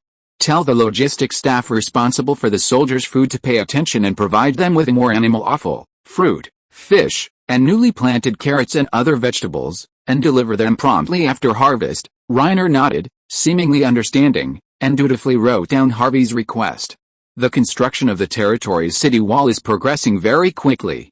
The northern section, approximately 6 kilometers long, is now basically complete. Reiner closed the booklet, seeming to hesitate. "Are you trying to say that the territory's financial expenditure has exceeded its budget again due to such a massive project like the new city wall?" Harvey put down his half-drunk milk and pointed at Reiner's thoughts. Yes, indeed, sir. Since last month, the territory's taxes, rents, and the revenue from the convenience market sales have barely left after paying the salaries of the normally working residents. If we don't print more banknotes and gold yuan, the residents working on the city wall construction site won't be getting paid at the end of this month. Harvey pondered for a moment, then asked, how's the response since the announcement regarding mortgage loans? The number of residents inquiring and expressing interest in purchasing has surged, reaching approximately 1,000 households, but fewer than 500 have actually paid. Printing banknotes and distributing them within the territory was indeed Harvey's primary measure to alleviate his financial pressures. However, the territory couldn't currently achieve complete self-sufficiency in material resources. All imported goods still had to be purchased from the Chamber of Commerce out of his own pocket, using real money. After all, he had invested his own little land, but no one would acknowledge his colorful pieces of paper. Even if I were to single-handedly exploit high-level spellcasters on the magic web, I still wouldn't be able to support 5,000 civilians. Harvey sighed and said slowly, print another batch of gold coins, enough to cover next month's salaries.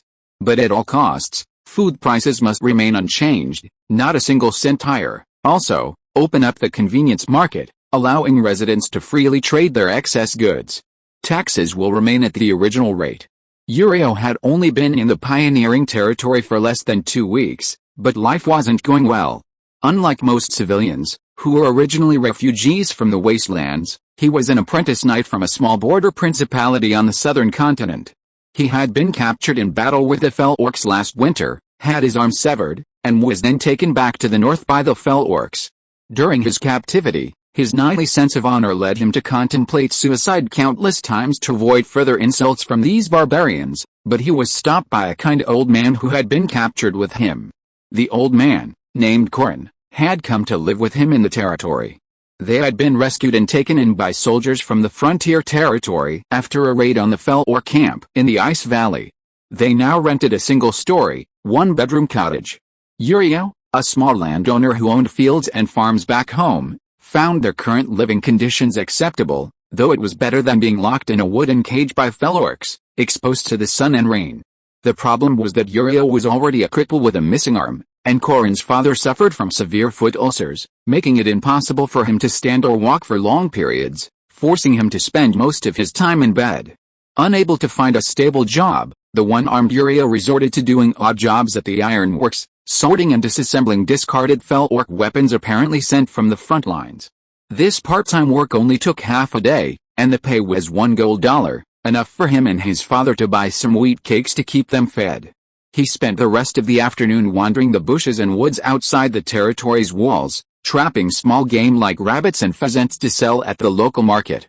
Fortunately, the Lord, a spellcaster, was generous, offering a minimal rent for the house he built, so Uriel didn't worry about them ending up on the streets due to lack of work. In the frontier territory, everyone agreed that anyone with arms and legs could easily support themselves. The apprentice knight looked at the stump of his own limb, severed at the elbow, and gave a wry smile. He barely qualified as one of those people with arms and legs. He pushed open the door to the hut and saw old man Colin, wrapped in a worn blanket, warming his feet by the fireplace. "Little Uriel, why are you back so early today?" the old man asked with a smile. Uriel gently placed the wheat cakes and whole bread he'd bought at the market on the mud bricks atop the fireplace to toast. He murmured, "I didn't catch any traps outside the city today, so I returned home early." He didn't want to reveal his true feelings. Actually, at noon, as he was leaving work, he encountered soldiers returning to the territory from the outpost. They marched past him in neat black uniforms, marching in formation. Uriel envied these soldiers who could fight the fell orcs at the outposts. If he hadn't been crippled, he would have gone straight to the Lord's barracks and volunteered on his first day. But the reality was that he could only keep this extravagant hope to himself, preserving the last shreds of his knightly dignity. "Today, the Lord's municipal officials came to see me," Father Colin, noticing Uriel's low mood, initiated the conversation. Uriel looked up blankly, a little anxiously. "What are they doing here? Did they say they'd collect the rent at the end of the month?" "I've already collected enough," Father Colin quickly waved him off, calming him. "That's not the reason. You know I can read and write, and I once worked as a tutor in a baron's family. He pulled a letter-sized contract from his pocket and looked at Uriel with a smile. "They've invited me to teach at the territory's new public school, in the elementary classes. The monthly salary is 80 gold yuan, and if I'm willing to teach at the nighttime adult literacy school, there's an additional 20 gold yuan in teaching allowance." He struggled to his feet, staggered over to Uriel, and patted his shoulder.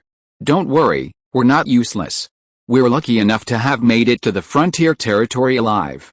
We have warm, sturdy houses, warm, satisfying food, and well-paying jobs," he said, pushing the young apprentice knight into a chair. "Don't dwell on the scars of the past. Live well and enjoy the rest of your life. That's what matters most." Chapter 87 Taxation and Conscription. Harvey was awakened early in the morning by Reiner, who handed him 2 wax-sealed letters. These were delivered by magic messenger, which Harvey found rather odd. The only person still using it was Ash, his former academy colleague from LA. But Ash had written to Harvey 6 months earlier, telling him he was about to be assigned to the battlefields of the Evil Moon Mountains for a 6-month garrison mission and that he wouldn't write to him for a long time. Harvey carefully examined the wax seals on the envelopes and discovered they were from the Union and Grizzly Castle, respectively. Why would they suddenly think of sending letters to a necromancer? Did something go wrong there? Harvey, draped in a thick, soft robe, climbed out of bed and sat at the small desk in the living room, opening the envelopes. The contents of the 2 letters weren't significantly different, but a cursory glance at them made Harvey furious. He had obtained a pioneering order from Count Figan, the Lord of Grizzle Castle. Since his territory lay outside the borders of St. Valen, he hadn't spent a penny on connections, and it was only nominally under the jurisdiction of Count Grizzle. But now, Count Figan, whom Harvey had never even met, had suddenly sent a letter from the territory's tax collector, explicitly stating that Harvey would officially pay the territory's taxes to the kingdom starting next spring. Did the royal decree stipulate that the pioneering territory would be exempt from taxes for 5 years? Harvey angrily dropped the letter and picked up the one from the Federation. The content was largely the same, stating that because the nations of the southern continent had invested significant manpower and resources in the war between the 2 tribes in the Evil Moon Mountains, the kingdom's finances were strained and tax revenue was scarce. Therefore, the previous tax exemption was no longer valid, and the full amount owed must be paid. Harvey frowned and sighed, realizing that the problem lay again with factional discrimination within the Federation. Any fiefdom lord who possessed both spellcasting and noble status would typically enjoy a degree of preferential treatment and protection from the Union. This advantage often manifested itself in tax exemptions. Harvey remembered that several spellcasters from the family of Count Figan in Grizzly territory were members of the Union. These members had participated in the garrison operations in the Fellmoon Mountains, leading the duchy to favor the Felgen family in taxation and conscription. Harvey's situation was different. While he was a formal member of the Union, he was a neglected necromancer, facing numerous forms of discrimination. Now, faced with the ever-changing taxation issues, the Union was even less inclined to intervene. He was infuriated by the fact that, despite not intervening, the St. Valen branch of the Union was even more shameless than Count Figan.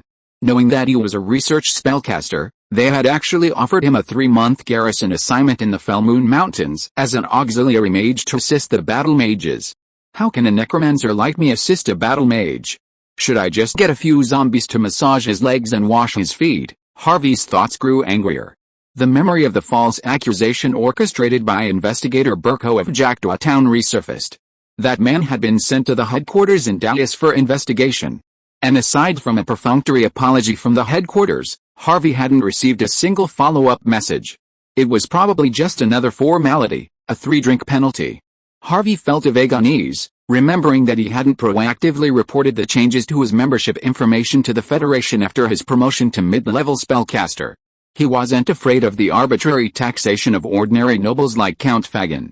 His fiefdom lay beyond the borders, and even if he dared send tax collectors and soldiers to put pressure on them, Harvey wouldn't even need soldiers. A few wolf spider beasts would be enough to make them suffer. But the Union was different.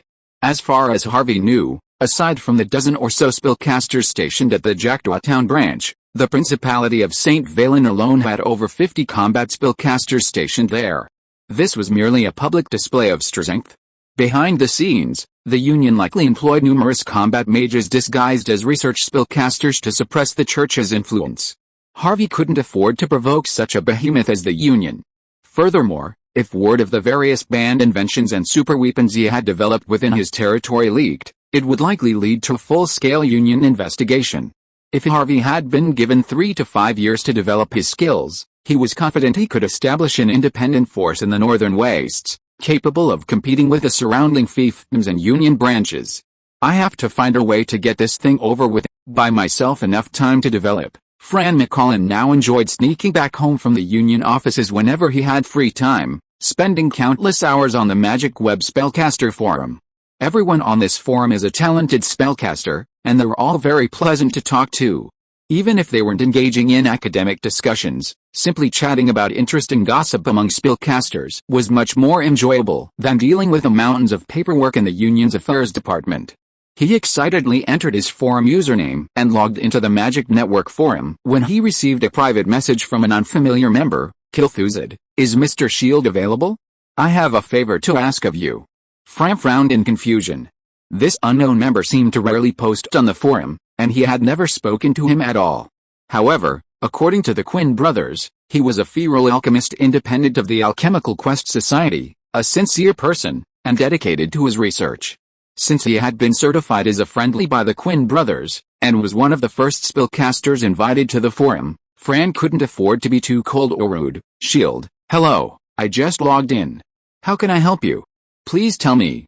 The other party's silver code name flashed several times, indicating a reply was in progress. Kilthuzid, first, please forgive my intrusion. I accidentally learned from Mr. Mirror Man that you have a cooperative relationship with a member of the Federation responsible for magical affairs, so I would like to ask you for a small favor. Fran's heart immediately went off the hook after reading the first few lines. Damn those Quinn brothers. How could they be so talkative and almost reveal their true identities? Fortunately, they only revealed their cooperative relationship with the Federation and didn't directly disclose their internal Federation officials. Otherwise, Fran would have immediately beaten these two fools up and quickly deleted his account from the forum and ran away. Fran had been a member of the forum for some time, and whether participating in online transactions or academic exchanges, everything went smoothly without any exposure to his identity. This clearly proved that the forum's anonymity was completely flawless. He thought for a moment before slowly replying, Fallen, it's indeed a bit presumptuous, but if it's an emergency, it's understandable. First, tell me why you need help, and I'll consider whether I can provide assistance. Chapter 88, It's nice to lean under a big tree. Mr. McLean? It's so late, and you're still back in the office? Is there something urgent? The young receptionist at the Ministry of Magical Affairs on the first floor came forward and greeted Fran warmly. The receptionist, still a magic apprentice, was perplexed.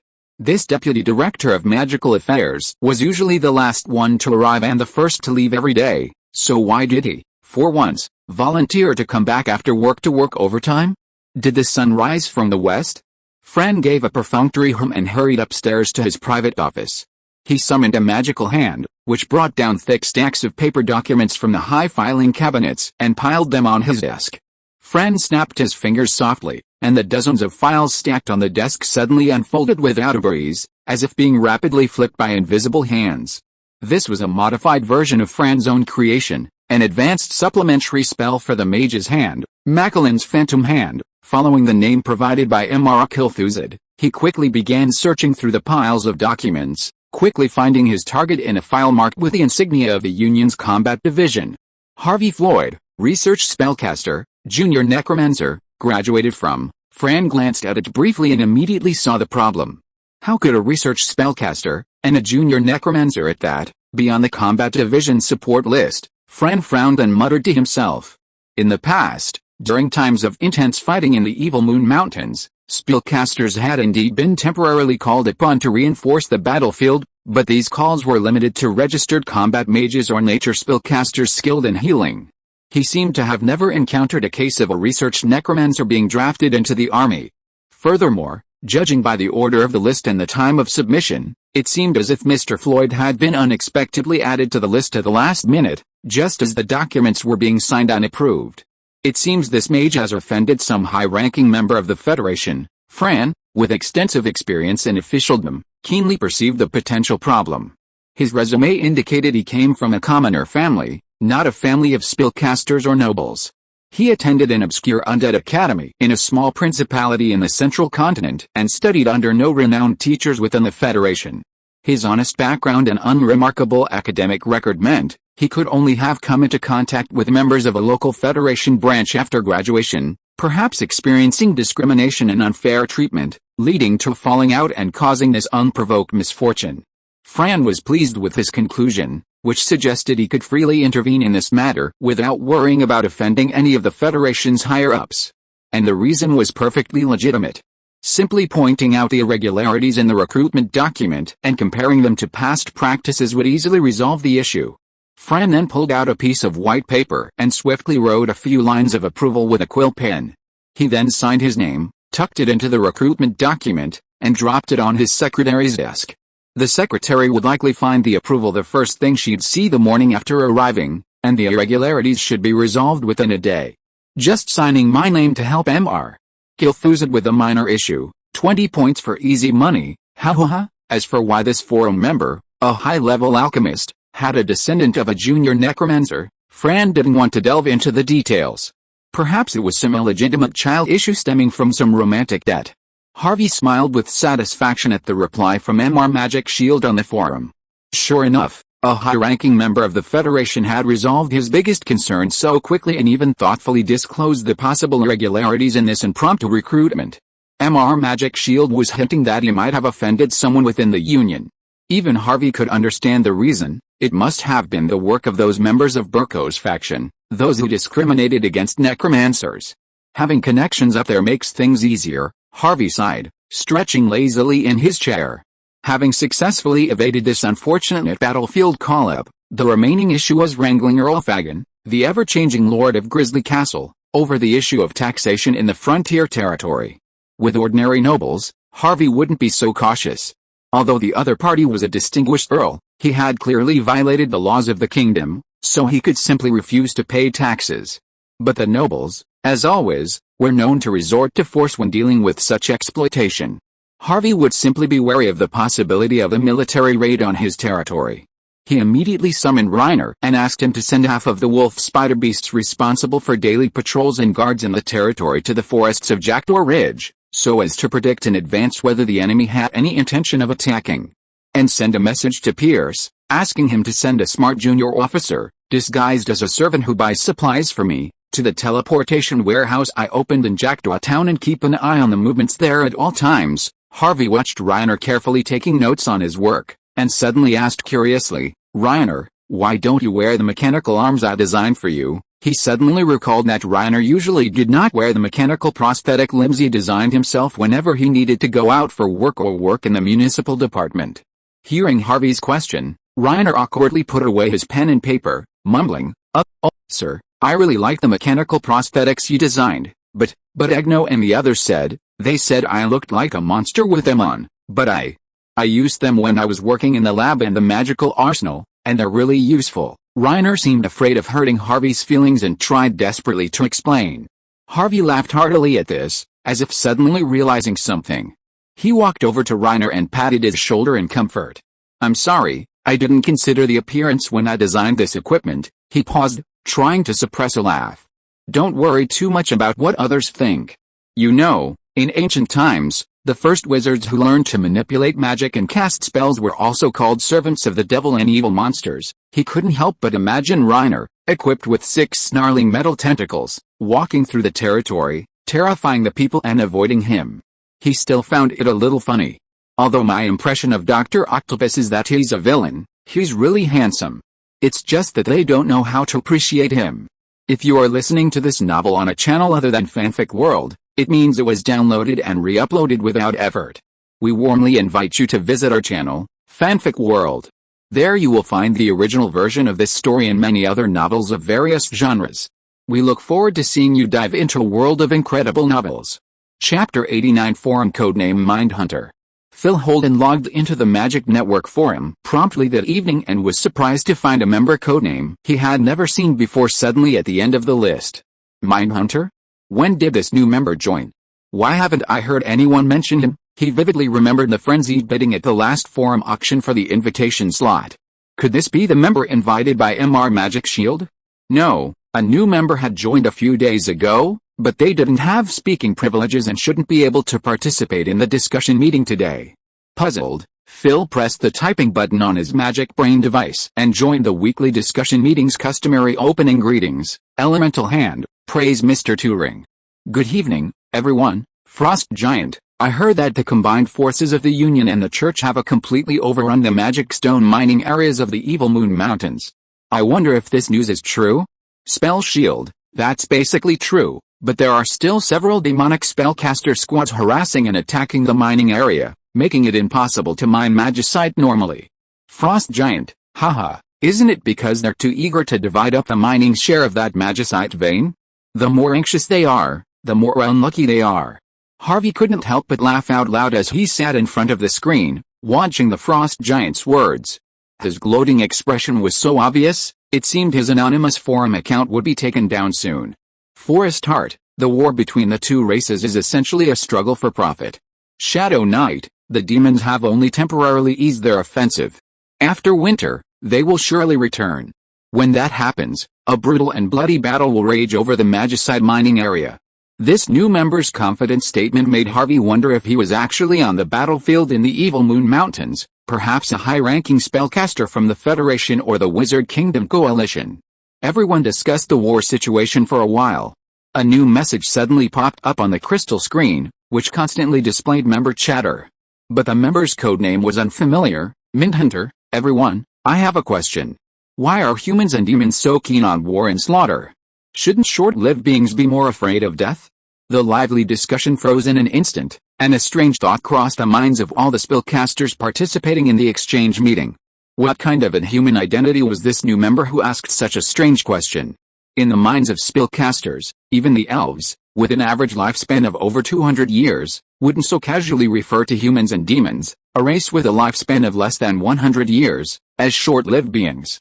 This wasn't a matter of courtesy, but rather a disdain for the level of life. Harvey immediately realized a problem with Mr. Mindhunter's statement and felt an urge to disconnect his internet connection immediately, feeling so embarrassed. Administrator Turing, everyone, I apologize for not introducing you in advance. This Mindhunter is a recent member, recommended to me directly by an anonymous forum member. Phil Holden froze in front of the magic brain. Who could possibly have the authority to directly recommend members to Mr. Turing? Could it have been the teacher himself? Unlikely. The teacher clearly only recommended Master Sean and didn't mention any additional recommendations.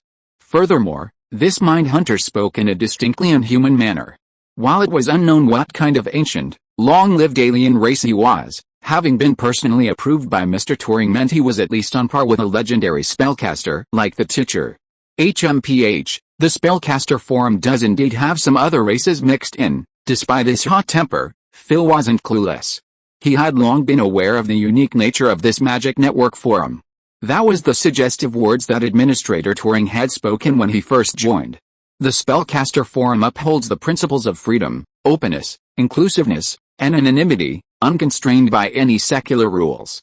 After all, even the administrator, Mr. Turing, was well known to most of the original members who knew him, as no ordinary human spellcaster.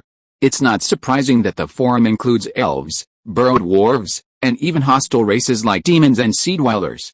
It was at that moment that high-level elemental mage Phil Holden truly understood the hidden meaning of Mr. Turing's words. In the pursuit of extraordinary power, in the vain desire to elevate life, there is no true hostility or hatred. We are all merely ants climbing the vast tree of the world. Only those who are willing to communicate and share can reach higher and further. Mindhunter, is this question a bit rude? I don't often interact with people. If this offends you, please allow me to apologize in advance. Scorching Lord, I appreciate Mr. Mindhunter's sincerity. It seems you don't have much experience interacting with people, but that's okay. The forum's purpose is the inclusiveness and openness advocated by Mr. Turing. Harvey keenly noticed that the legendary spellcaster had subtly replaced the word people in the phrase communicating with people with the word human. He was subtly hinting at the other human members present as being non-human, yet also actively expressing acceptance and goodwill. He was indeed a legendary master of the art of language. Since Harvey's founding, the forum had already seen the formation of several small, clandestine factions. One, led by the legendary spellcaster Scorching Lord, clearly had a background as a member of the Union. While the Scorching Lord himself appeared unbiased, the leading speaker was the gentleman code-named Spell Shield. The second faction, led by the Frost Giant and Forest Heart, consisted of a spontaneous group of elves and burrow dwarves. While they enjoyed sharing and communicating, they privately harbored resentment towards the human spellcasters. Mr. Mirror Man, a high-ranking alchemist of the alchemy quest, held a relatively neutral and impartial attitude. Harvey knew that the quest and the Union actually had a close, real-world partnership due to the war between the two factions. This was likely why he invited Magic Shield to join the forum. Other, less prominent members also maintained close relationships and starred friends within the forum. The entire Magic Web Spellcaster forum was now characterized by a factional dynamic that mirrored the real world. Harvey was actually pleased with this development. After all, competition and potential conflicts among forum members provided him with opportunities to exploit them for his own benefit. If the members had harmonious, intimate relationships and a strong sense of solidarity, he, a rookie disguised as an administrator, would have been exposed long ago, potentially facing a wave of online and offline challenges. Chapter 90, Sandwiched Between Two Sides. After the harvest season, the northern wastelands gradually entered a long, cold, dry season. While spring and summer brought abundant rainfall, autumn and winter brought a dry, cold climate. Even the flow of the glacial rivers decreased significantly. Harvey's plan for building the territory's walls, set in motion in the summer, entered a frantic race to complete the north and east sections before the first snow fell in the north. Since the territory's own mines began regular iron ore production, the military factory's various alchemical beasts have entered a period of rapid production. Hunting teams composed of disgraced militiamen roam the pristine mountains and forests surrounding the territory daily, hunting down all manner of living beasts that provide the alchemical beasts with soul transformation. Sir, since last week, the hunting team has reported no trace of wolves. Have we hunted all the wolves in this area to extinction? Harvey had anticipated this. He frowned and asked, I've told you before that we should avoid hunting female wolves and pups. Maintaining the pack's reproductive capacity is essential for sustainable development. Have they simply ignored it? Reiner explained with some embarrassment. It's not entirely the hunting team's fault. The military factory's hunting quota is too high. Their search area has almost extended beyond the territory, a 2-day round trip, and it's still difficult to complete the task. Harvey smiled bitterly. It seemed that the problem was still his own fault. The production quota he had given the military factory this month was beyond their capacity.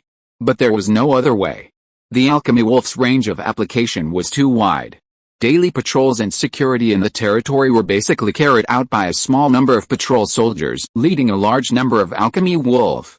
Even the small-scale battles with the evil orcs at the valley outposts required alchemy wolf's cooperation with small groups of soldiers to conduct in-depth operations in the mountains and forests.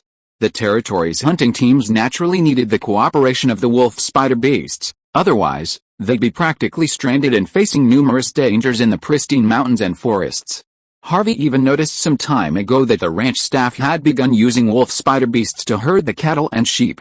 Now that the wolf spider beast population exceeds 500, I suggest establishing a dedicated alchemy beast maintenance center to handle the daily upkeep of all the alchemy beasts in the territory. Reiner certainly knew more about this than Harvey, as he was himself an alchemy beast.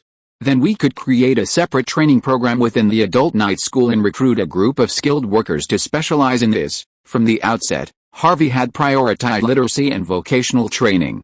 After nearly a year of operation, the school, built next to the municipal office, now accommodated approximately 500 minors for primary education.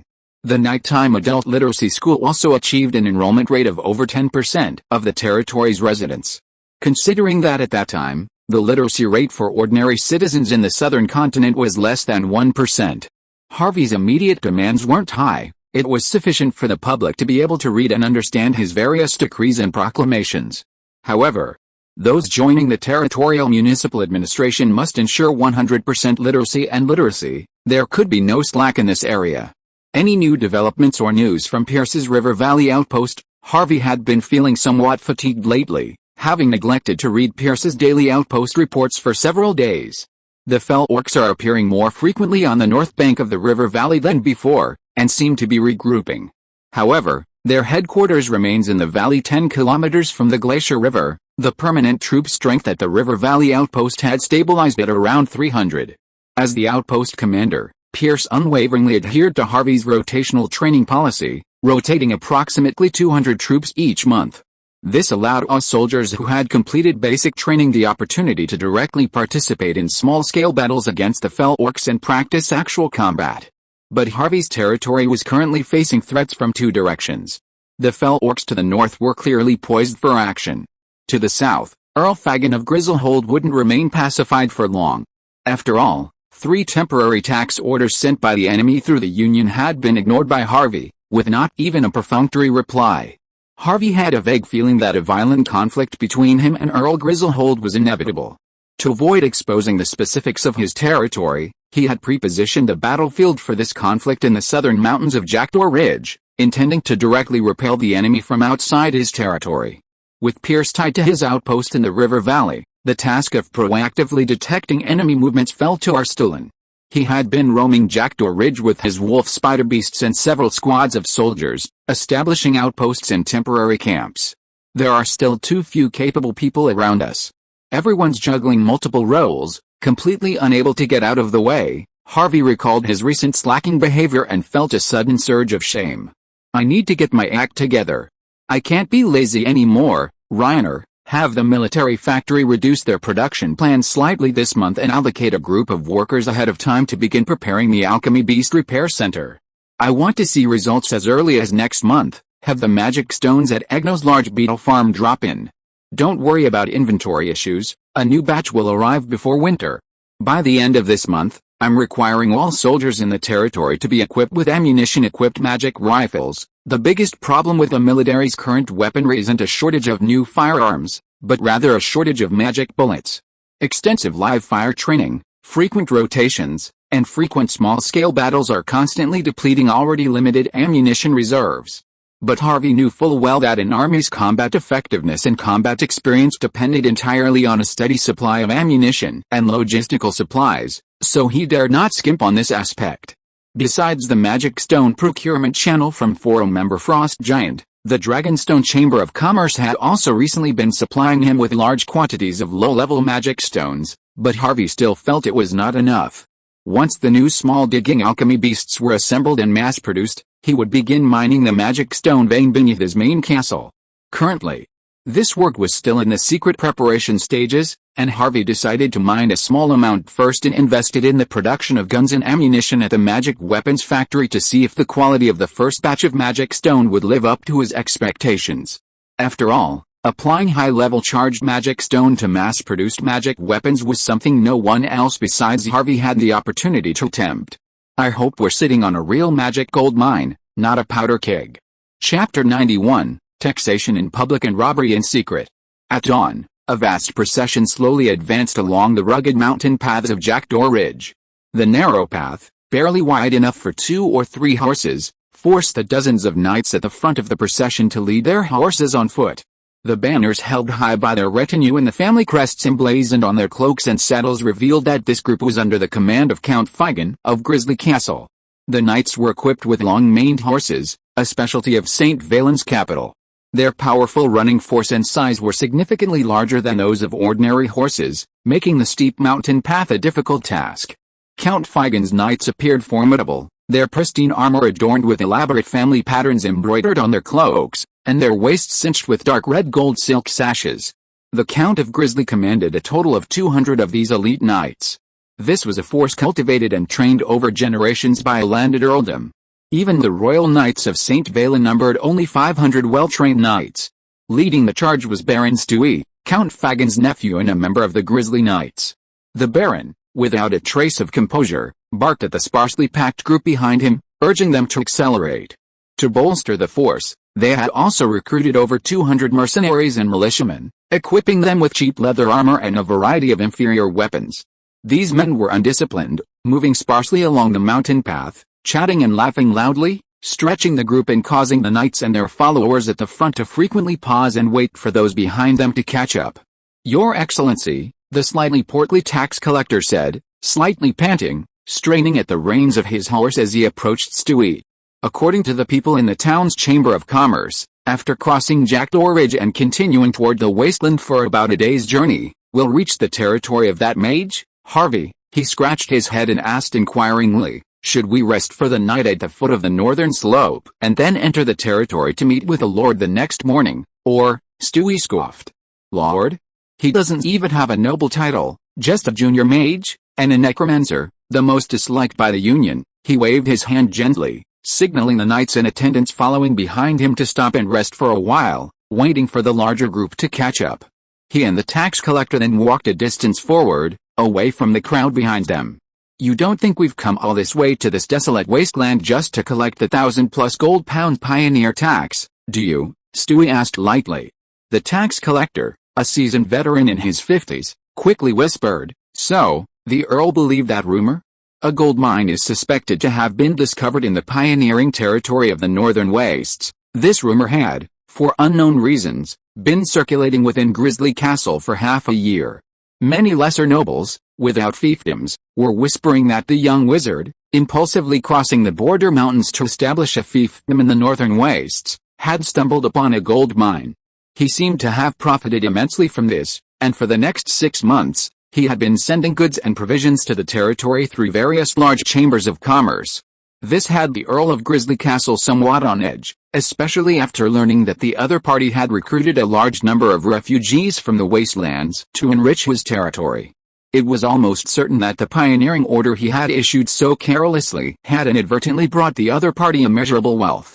Recruiting refugees, making large-scale purchases, and building territories, Stevie sneered. "It's okay if others don't know, but can't you figure out this account? How could a junior wizard with no background come up with such a huge capital in just over half a year?" The tax collector nodded. "That's true, but all his purchases of goods and commodities are directly handed over to the Dragonstone Chamber of Commerce. That is Orland's leading chamber of commerce, and they are too tight-lipped. We can't find out any information at all. It doesn't matter. The Chamber of Commerce is also driven by interests. It will go wherever there is money to be made," Stevie said casually. "Once we go and take over his territory, we will naturally find out the secret of how he quickly became rich in a short period of time." "Take over the territory? His Excellency the Earl is planning to?" The tax collector was stunned. Although he didn't say it directly, it was self-evident. "Will the Union sit idly by?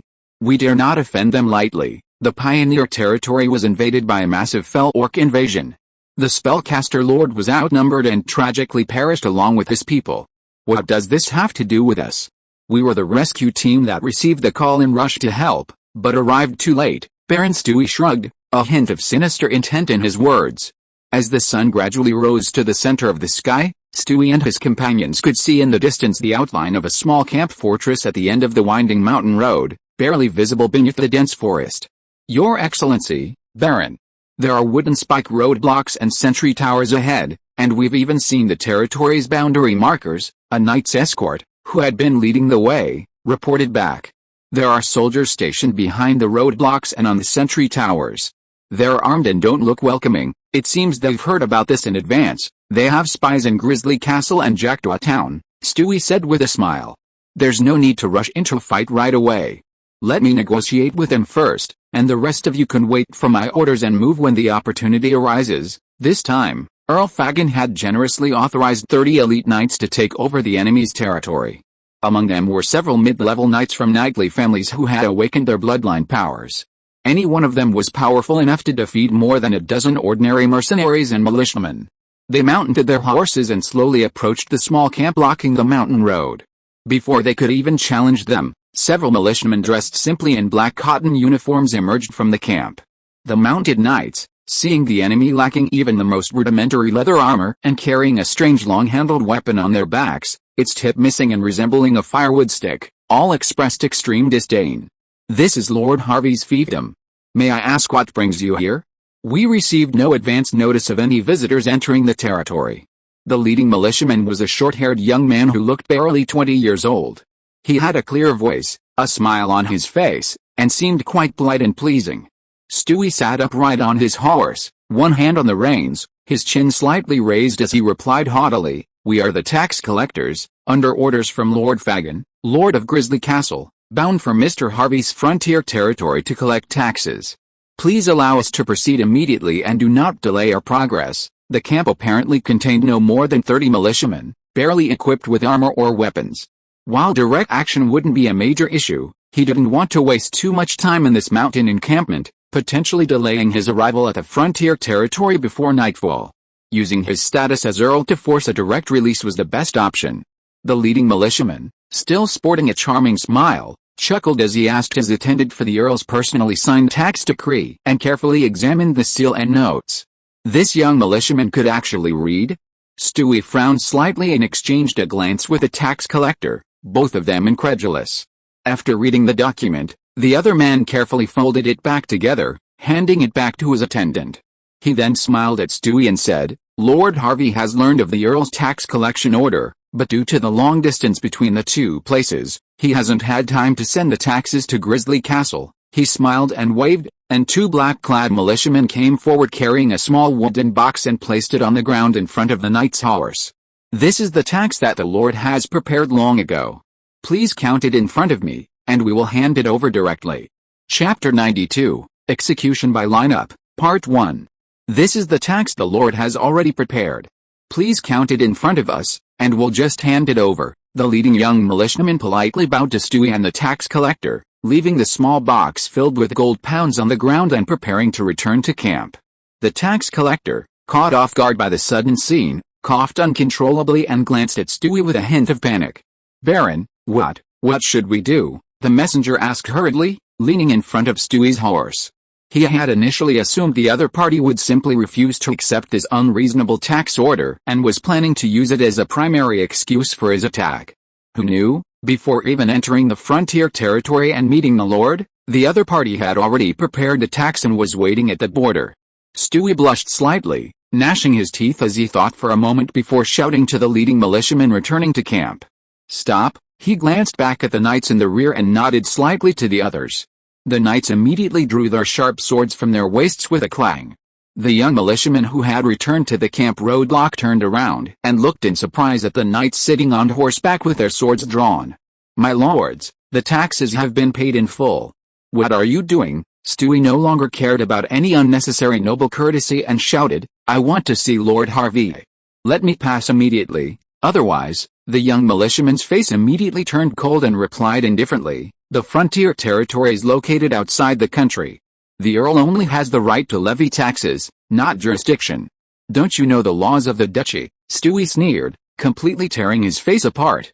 "Humph, Your Excellency has received a secret report that the necromancer Harvey is secretly conducting bloody magical experiments in the frontier territory, killing innocent civilians. We are ordered to come and wipe you out." He swung his sword hand forward, and all the knights immediately dismounted and approached the camp gate with swords in hand. The narrow mountain path was not conducive to a knightly charge, so they had no choice but to dismount and fight on foot. However, facing these dozens of lowly militiamen, unequipped with even armor or sharp blades, they would likely be defeated in half an hour at most. The militiamen who had previously negotiated with them suddenly lost count and bolted back into the camp, ducking behind a barricade of sandbags. What a rabble! They don't even have the guts to resist, just cowering behind the sandbags and waiting for death. One of Stewie's squires roared with laughter, charging ahead, sword brandished, and leaping, ready to leap over the first barricade and attack the militiamen hiding behind it. Suddenly, 4 or 5 steps from him, behind a sandbag, a black-clad militiaman rose, holding the strange poker at his back. Baron Stewie and his companions, trailing behind, saw the staff suddenly flash with a white light. As the light faded, their valet, the one charging in front, suddenly shuddered and fell, motionless, onto the sandbags. Clever Tommy, hiding behind the sandbags, aimed his rifle at the massive, heavily armored knights, only a few dozen paces away. He exhaled slowly, then pulled the trigger without hesitation. Another knight, charging in front, suddenly had a thumb-sized hole in the center of his armor. Instantly, blood gushed out. The knight, driven by inertia, rushed forward a few more steps before collapsing to the ground with a thud, soundless. Tommy turned to the other soldiers and ordered, "Wait until they get closer before you shoot. That way you'll have a better chance of hitting them and save yourself from wasting bullets, which can hurt Captain Vaughn again." Despite his words, Tommy's palms were sweating. This was different from the time he'd faced those hideous-looking orcs at the River Valley outpost. This time, they were facing their own kind, a human. This was the first time he'd killed someone with his own hands. No. He gritted his teeth and spat fiercely on the ground, irritated by his own sudden softness. When had the nobles ever treated lowly refugees as fellow human beings? They'd fled thousands of miles, arduously crossing the divine Spine Mountains to the southern border, seeking refuge and shelter from the local nobles. But what awaited them was ruthless expulsion and slaughter by the border patrols. The nobles feared they'd bring plague and disease to their territory, and they didn't want to waste a single grain of food on their aid. Tommy thought to himself with self-mockery, their purpose was to plunder Lord Harvey's territory, stealing the hard-earned wealth and food of the people, forcing them back into a precarious, homeless state. His two-story house, the delicious fried chicken from the convenience market, his pristine winter and summer uniforms, his generous monthly pay of 120 gold yuan, and, even Diane, the young woman next door who always looked at him with admiration. All these wonderful things that once belonged to him would vanish into thin air. This was something no frontier territory soldier could possibly accept. Tommy secretly wiped his sweaty palms on the corner of his shirt. His mind was now focused solely on the order from Lord Harvey himself. Any enemy who dared to invade the territory must be retaliated and eliminated without hesitation. All soldiers, free fire! Another towering knight burst forth from the crowd, charging towards the nearest territorial soldiers. Tommy decisively raised his rifle and took aim. Before he could pull the trigger, a cloud of blood erupted from the knight's neck, and he collapsed to the ground, convulsing. It was the soldier in the watchtower who had fired before him. Surrounded by the knights, forced into a foot charge, Stewie had no idea what was happening. Why had those foolish, lowly militiamen merely lifted that strange firewood stick, and his elite knights, clad in heavy armor and fully armed, instantly collapsed to the ground, motionless, like fragile reeds. His heart leaped, and he immediately shouted a warning to his knights, "Be careful. That damned stick is loaded with a crossbow. Get out of the way." A knight in the lead, upon hearing Stewie's warning, instinctively and swiftly rolled to avoid the blow. But the invisible crossbow still grazed his side, ripping through the armor and tearing away a large chunk of flesh protected within. Blood gushed out from the gaping hole in the armor. The knight instinctively reached up to cover the wound, but found the laceration wider than his palm. Another invisible crossbow bolt blasted towards the charging knights, striking a knight standing in front of Stewie, shattering his armored shoulder. Blood and flesh sprayed all over Baron Stewie's face. Terror instantly gripped Stewie's heart like a claw. The invisible crossbow bolts, like the Grim Reaper's scythe, swiftly reaping the lives of his elite knights. This invisible and intangible attack clearly frightened all the knights, including Stewie. Some began to retreat, even though they were only a few dozen steps away from the outpost. Behind the less than a meter-high sandbag barricade at the outpost's gate, each black-clad militiaman, wielding a poker, looked like a terrifying monster. Stewie, his will to fight gone, shouted to the knights, who gathered around him and began to slowly retreat. Suddenly, a chaotic clamor erupted from behind, sending a twang of fear into his heart. The mercenaries and militiamen, sparsely scattered behind the knights, caught up and trapped the dozens of retreating knights and their steeds on the narrow mountain path. They became sitting ducks for the black-clad militiamen at the mountain outpost. Chapter 93, Execution by Lineup, Part 2.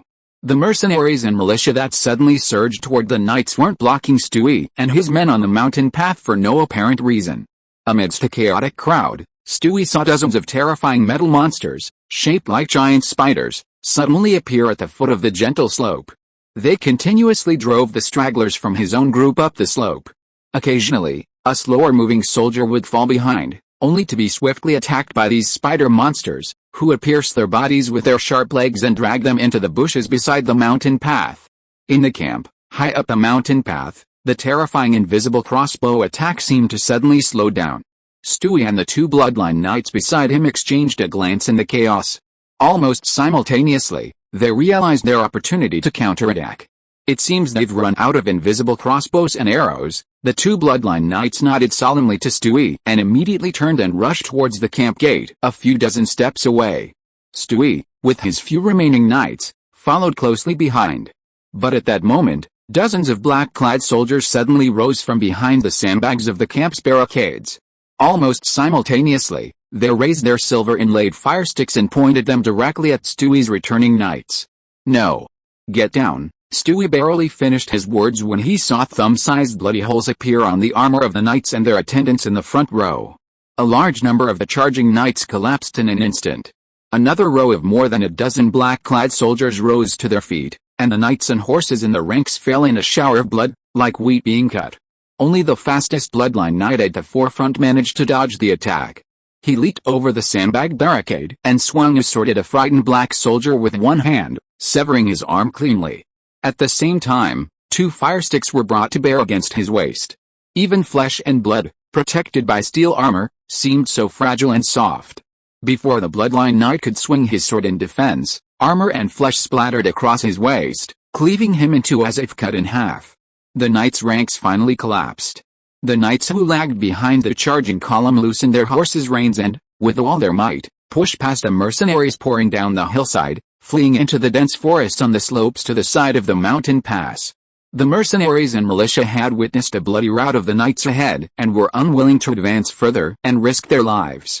They had always fought for the money, and with the main knights defeated, they naturally had to run faster. Nearly 300 men crowded the narrow mountain pass, surrounded by the terrifying Grim Reaper, who relentlessly reaped their lives. The situation quickly became uncontrollable. Dozens of powerful horses were caught in the crowd, and in the chaos, many were crushed and trampled mercilessly by the horses, their cries echoing across the hillside. At the mountaintop camp, black-clad militiamen formed neat rows and slowly advanced toward the chaotic, defeated troops, beginning to mop up the battlefield. This was the first time Tommy, after being promoted to squad leader, led his 50 men in direct combat against the nobles, knights and mercenaries. He was surprised to find that the knights, who had previously made him afraid to even look directly at them, were no match for the roaring, charging orcs under the blast of their magical spears. They staged 2 failed charges, resulting in only a single casualty, a soldier who had his arm severed while fighting at the forefront, and a soldier who was pierced in the abdomen by a knight's dying longsword. The 2 wounded were immediately taken to the rear, given medicated and applied with special medicine from Lord Agna's infirmary, and then placed on stretchers and carried down the mountain to the enclave for treatment. "Captain, we've counted the bodies of 28 knights, but the numbers don't add up," the soldier in charge of cleaning up the battlefield trotted over to report. The soldiers observing the remaining soldiers didn't get an accurate count. "Many of them have fled into the mountains, and the wolf spider beasts have dispersed to pursue them. We must find all of these armored noble knights, dead or alive." Tommy waved his hand to indicate it didn't matter. "As for the miscellaneous soldiers, leave them to the wolf spider beasts. They love playing cat and mouse in the mountains." At this moment, the soldiers carried over 2 familiar bodies, the arrogant noble who had led the knights earlier, and the official in brocade robes beside him. Both had been trampled to death by their own horses, not by the magic spears. It was unclear whether this was a stroke of luck or misfortune. "Gather all their armor and weapons. Don't leave a single piece of metal behind. Lord Reiner has repeatedly reminded us that we're in dire need of metal materials." Tommy reached out and gently stepped on the blood and dirt-stained cloak of the fallen noble. "These nobles are nothing special." The battle on the ridge of Jackdaw Ridge began at noon. Harvey received news of the resounding victory after waking from his post-lunch nap. 50 soldiers armed with mono rifles and 30 wolf spider alchemists faced over 30 heavily armored noble knights and over 200 civilian mercenaries. With only 2 seriously injured, they achieved a crushing victory. Harvey was extremely pleased with the result. He carefully read the battle report written by the junior non-commissioned officers, amused by the frequent spelling and grammatical errors. The narrow mountain path hindered the knights sent by Earl Fagin, forcing them to dismount and fight on foot instead of on horseback. This gave the territory's soldiers the best opportunity for a swift counterattack. In the end, these elite knights were unable to breach the mountaintop barricades, forcing them into close combat with the territory's soldiers. This was a situation Harvey hated most. His civilian soldiers, with less than 6 months of training, were no match for the skilled knights in close combat. The report also mentioned that a few soldiers experienced adverse reactions such as hand tremors, nausea, and vomiting due to their first experience with firearms. These symptoms were not severe, and Harvey believed that after repeated experience, they would gradually become accustomed to the bloody battlefield. "Within a month, Count Fagin will receive word that his elite troops have been annihilated," Harvey muttered to himself, stroking his chin. "Even if he sends more men, I won't be intimidated. However, I'll still take the high ground of morality and public opinion." Along with the battle report came a recording magic stone. Harvey had instructed the soldiers on the hilltop sentry post to activate it with an alchemical device the moment they came into contact with the enemy. It captured only a brief moment of the enemy meeting and talking with his own non-commissioned officers, paying taxes, and then suddenly turning hostile. But it was more than enough footage to submit to the Union as irrefutable evidence accusing Count Figen of violating the laws of the duchy and attempting to harm the life and property of a spellcaster. Chapter 94, Reporting and Framing. Donnie, the affairs officer of the Jackdaw Town Union branch, accepted a letter from the postman. Why him again? Donnie scratched his sparsely haired head in annoyance. Did he already move out of Jackdaw Town? News that the necromancer Harvey had received a pioneering order from the Earl of Grizzly Castle and had moved from Jackdaw Town to the northern wastes to explore the wilderness had spread throughout the Grizzly territory's small circle of spellcasters. Most spellcasters, who already disliked necromancers, mocked his actions mercilessly. A junior mage, instead of devoting himself to studying magic and improving his magical skills, had the absurd idea of applying for a pioneering order and traveling to the perilous northern wastes just to indulge his desire to be a landowner. Such utterly foolish behavior was unheard of in the spellcasting world. Donnie wasn't one of those old-school spellcasters who discriminated against necromancers. Previously, when Harvey was framed by Burko and attacked by church witch hunters, he had felt a faint sympathy for him. Ultimately, the Union handled the incident fairly. Although Burko was cleared of collusion with the church and attacking his colleagues during an investigation at headquarters, he was forced to resign and return to his home in Grizzlysburg, where he remains unemployed. The church, undeniably taking this brunt of the loss, not only publicly apologized to the Union but also thoroughly reviewed and replaced the veterans of the church branch in Jackdaw Town with new personnel. This finally brought a sigh of relief to the enraged spellcasters. However, Harvey, the direct victim of this incident, received virtually no compensation, merely a joint letter of apology from the Union and the church. Donnie felt a pity for him, but then, considering his identity as a necromancer, he could only sigh in regret. After carefully reading the contents of Harvey's letter, Donnie couldn't help but gasp. This Mage Harvey is always stirring up trouble. It was a letter of complaint, and the target was none other than Count Figen, Lord of Grizzly Castle. The letter scathingly recounted how, after issuing a land reclamation order to Harvey, Count Figen had reneged on his promise, violated the duchy's fiefdom laws, and imposed a massive temporary tax on him. After Harvey dutifully paid this unjustifiable tax, Count Figen suddenly attacked, accusing him of conducting forbidden magic experiments in his fiefdom and dispatching elite knights and hundreds of mercenaries to attack Harvey's territory. These unjustifiable actions and groundless accusations against the spellcaster, Harvey, were made without any prior notification to the Union, nor any request for an investigation. Instead, Count Figen resorted to force on his own initiative. The letter also contained a recording stone, which clearly documented how Earl Figen's family knights negotiated tax revenue with a militia of Harvey's territory, suddenly launched groundless accusations, and then launched an armed attack. The images within the recording stone could not be tampered with. This was irrefutable proof. Has Earl Figen gone mad? Donnie decisively stood up from his desk, hurried out of the office, and called to a clerk in charge of spell messengers. Transcribe this letter immediately, attach this recording stone, and send it to the headquarters in Daius. Don't delay. Internal factional struggles and conflicts among spellcasters were common. But the Union would not tolerate any noble challenging their status in the southern continent. After nightfall, the palace of Count Figen in Grizzly Castle was ablaze with lights and bustling with activity. A throng of richly dressed nobles danced in the vast banquet hall, while a band, commissioned at great expense from the capital, played attentively. Only those of high rank and status in Grizzly territory could attend. It was said that the Countess greatly enjoyed hosting concert-style dinners, and she sent out invitations almost weekly. For such a grand occasion, Count Figen, the centerpiece and host, was surprisingly absent tonight. However, it wasn't due to illness or unplanned business.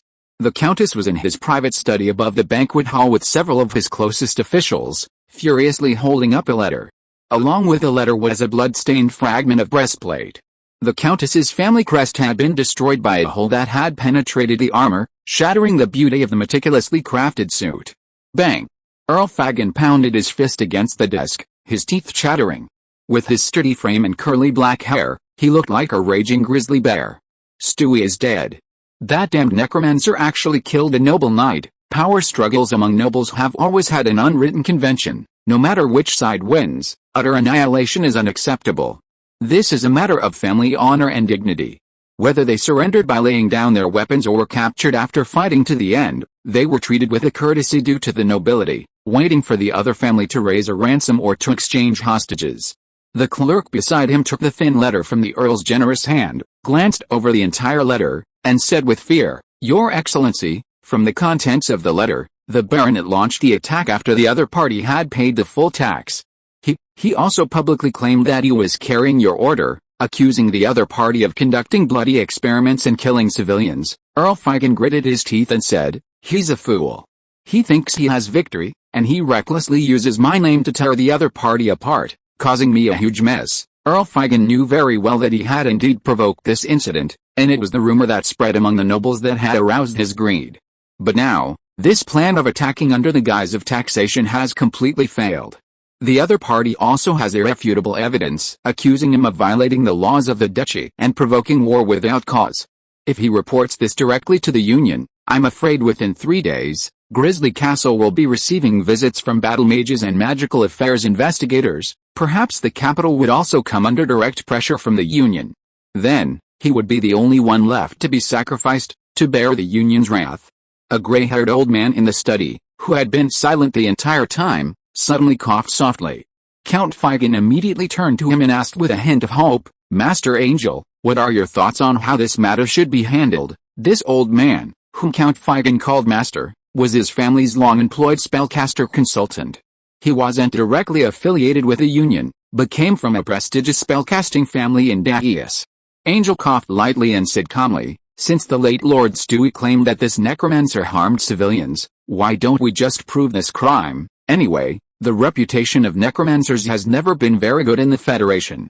I also learned by chance a few days ago that this Master Harvey is not the first time to be suspected and investigated like this." He walked slowly to the window and thought for a while before continuing. Because of the previous investigation, he had a bad relationship with Mr. Burko, who was in charge of the case review at the time. The other party even lost his position in the Federation because of this incident.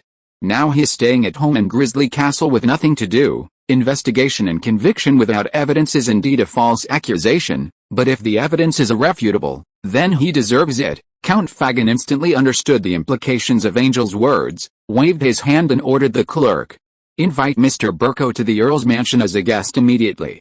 Chapter 95, Plot to Assassinate. After nearly a month of idly working odd jobs in the frontier territory, Uriel finally found a relatively regular job. This was entirely thanks to his father, Corin, a public school teacher.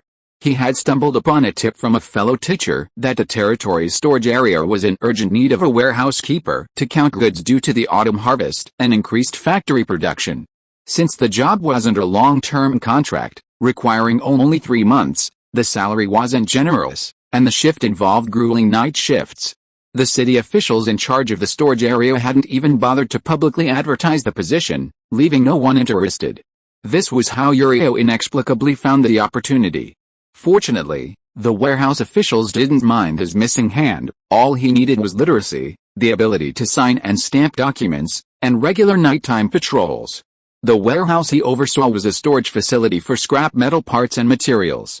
Whenever the metal camels arrived with their cargo, they were accompanied by 2 soldiers in crisp uniforms, their weapons slung over their shoulders. Although the wooden crates containing the goods were sealed, prohibiting anyone from opening them, Uriel knew full well that they contained what might be discarded weapons from the army. Many in the territory who had witnessed the soldiers' target practice competition swore that the weapons they wielded were powerful magical weapons, designed and crafted by the Lord himself. They could unleash terrifying lightning and thunder, piercing and shattering the bodies of evil beastmen. Uriel had never had the opportunity to witness them firsthand, but that didn't stop him from yearning and envy. If he had wielded such a powerful magical weapon, he wouldn't have been captured in the battle against the evil beastmen, nor would he have lost an arm, leaving him in the crippled state he was in today. "I really want to see the power of this legendary magic gun. It would be even better if I could hold it in my own hands and experience it myself." All night shift warehouse keepers were required to stay in their respective warehouses in the storage area. There was a small compartment designated for temporary rest, complete with a simple wooden bed. It was not yet time for the night patrol, and Uriel could only toss and turn on his hardwood bed, his thoughts wandering. Suddenly, footsteps sounded outside, and then the door to the cubicle opened, and someone quietly walked in. "Uriel, are you asleep?" the person whispered. Uriel recognized the voice. It was his colleague who managed the warehouse, a man named Wolf. However, he was in charge of daytime management, and their working hours did not overlap at all. They only met and chatted during the morning and evening shifts. "Wolf? Why are you here? Was there a problem with the in and out registration during the day?" Uriel asked anxiously, jumping up and asking before he could even light the candle. As he spoke, he noticed someone following Wolf, though their appearance was unclear in the darkness. Wolf led the person behind him into the room, gently closing the door behind him, and raised his hand to hold Uriel's hand as he took out a flint to light the candle. "Keep your voice down and listen to me," he leaned over and whispered in Uriel's ear as he sat on the bed. "I have a good job. Do you want to do it with me? If you succeed, you'll have a chance to be knighted." "Ah. What? Knighted?" Uriel was so stunned that he couldn't close his mouth. "Yes, you are also from the south. I heard that you were an apprentice knight, right?" Wolf lowered his voice and said, "Like you, I am also from the south. I am different from those untouchables from the northern wasteland in the territory." He turned and pointed at the stranger who had been standing silently behind him, and added, "My companion is also from the south. You should have heard of Grizzly Castle, right?" Uriel's heart skipped a beat and he stammered, "So, what kind of job is it?" Lord Harvey offended a big shot in Grizzly Castle, so that Lord wanted to teach him a little lesson to let him know who is the real boss in the Grizzly territory. You are planning to attack the Lord?" Uriel was so shocked that he could hardly speak. "The Lord is a spellcaster." "You are so brave," Wolfer sneered. "How is that possible? We can't deal with a wizard, and there are those metal monsters guarding his castle. We can't get close to him at all, so we just need to sneak into his laboratory and secretly add some ingredients in it. Damn it, this must have been a long-planned plan." They actually turned their elbows outward and cooperated with outsiders to harm their own lord. Uriel's heart sank, and he had to change the subject first. At the same time, his mind was desperately thinking about how to escape and report the news, but the laboratory is built in the basement of the Lord's castle. There are also metal guards guarding it day and night. How can we get in? That's why I want you to make a fortune together. Wolf smiled proudly. Didn't you do odd jobs like cleaning ventilation ducts before? You should know that duct leads to the underground laboratory, right? He paused and continued, after the matter is done, we will immediately leave the frontier territory and head to Grizzly Castle. That lord will never treat us unfairly, and you can also be directly conferred as a formal knight. This is much more noble than the status of an apprentice knight, and it will be conferred by a great noble personally. Uriel gritted his teeth and remained silent. In his mind, the way of knight is to have the courage to fight against evil and protect the weak without fear of hardship, not to betray his lord for personal grudges among nobles and become a shameful traitor. Even though his hand was broken, he would never again don armor and ride a warhorse to fight the barbarians, let alone rise from apprentice to full knight. But the words of his father, who had saved him so many times, suddenly echoed in his ears. What if a hand is broken? As long as you uphold your inner righteousness, refuse to be useless, and avoid doing evil, how can you not be called a knight? Yes. Honor comes not from nobility but from inner resolve. Uriel raised his head with a determined gaze, ready to refuse, when his peripheral vision caught sight of the short knife he had placed beside his pillow, a skinning knife he often used when hunting small animals. The man who had been standing silently behind Wolf suddenly stepped forward, a gleaming sword emerging from his black cloak, and pointed it squarely at Uriel's chest. You seem hesitant. How about I make this decision for you? Have you forgotten you only have one hand, you crippled fellow? If you are listening to this novel on a channel other than Fanfic World, it means it was downloaded and re-uploaded without effort. We warmly invite you to visit our channel, Fanfic World. There you will find the original version of this story and many other novels of various genres. We look forward to seeing you dive into a world of incredible novels. Chapter 96, Is the Lord Born Bulletproof? The ventilation ducts of the Lord's Castle's underground laboratory were connected to the complex network of sewage pipes within the territory. Initially, during construction planning, Harvey and his team planned to place the sewage outlet directly downstream of the river. However, as the territory grew inhabitants, the amount of human and animal waste and sewage increased exponentially. Dumping this waste into the river would, within 6 months, pollute the riverbed adjacent to the residential area. Furthermore, as farmland expanded, experiments with the use of natural fertilizers were officially underway. Reiner then constructed a massive open-air composting pit on the western edge of the city wall, collecting most of the territory's human and animal waste for composting. Harvey's laboratory's sewage and ventilation ducts were also built alongside the composting pit and connected to the city wall, discharging all hazardous waste directly into the swamps outside the territory. Both the ventilation and sewage pipes required regular cleaning to prevent blockages and backflow. But this job wasn't in high demand, so there had never been a permanent replacement for it. Only those newly arrived part-time workers, those without stable contracts, were willing to take it. Uriel had done it many times before. He could earn a generous salary of 3 gold pieces for just half a day's work, venturing into the filthy, stinking, narrow pipes. At that moment, he was being led by 2 men with malicious intent towards an open-air compost pit, a sword pressed against his back. The compost pit only works during the day. At night, you can't see a soul here because it's so damn stinky, Wolf muttered under his breath as they walked. Uriel walked silently, his mind racing with thoughts of escape. He had no weapon, and he couldn't handle 2 attacks simultaneously with one hand. Escape on the ground was nearly impossible. His only option was to escape through the sewage ducts and exploit the complex network of paths. But how could he alert the Lord's guards?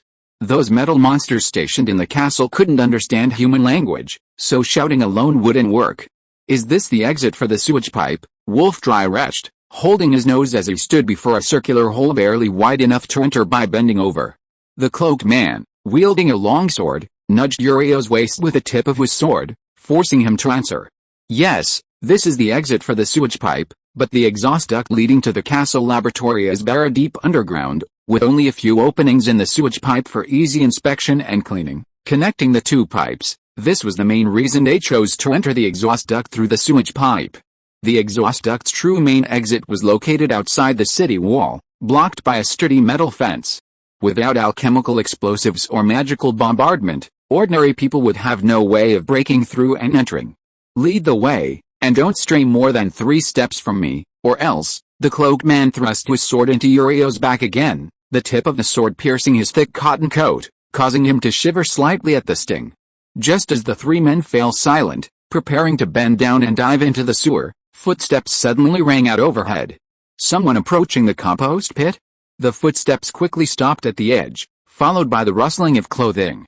And then the distinct sound of water pouring down from the sky, splashing onto the ground at the bottom of the pit, not far from the 3 men. The strong smell of urine assaulted them. The cloaked man tilted his head slightly and spotted a young man dressed as a soldier in black clothes and trousers, standing high up at the edge of the pit, humming a tune and urinating leisurely. He then pulled a delicate short crossbow from his waistband and, using the sparse moonlight overhead, fired the trigger at the man.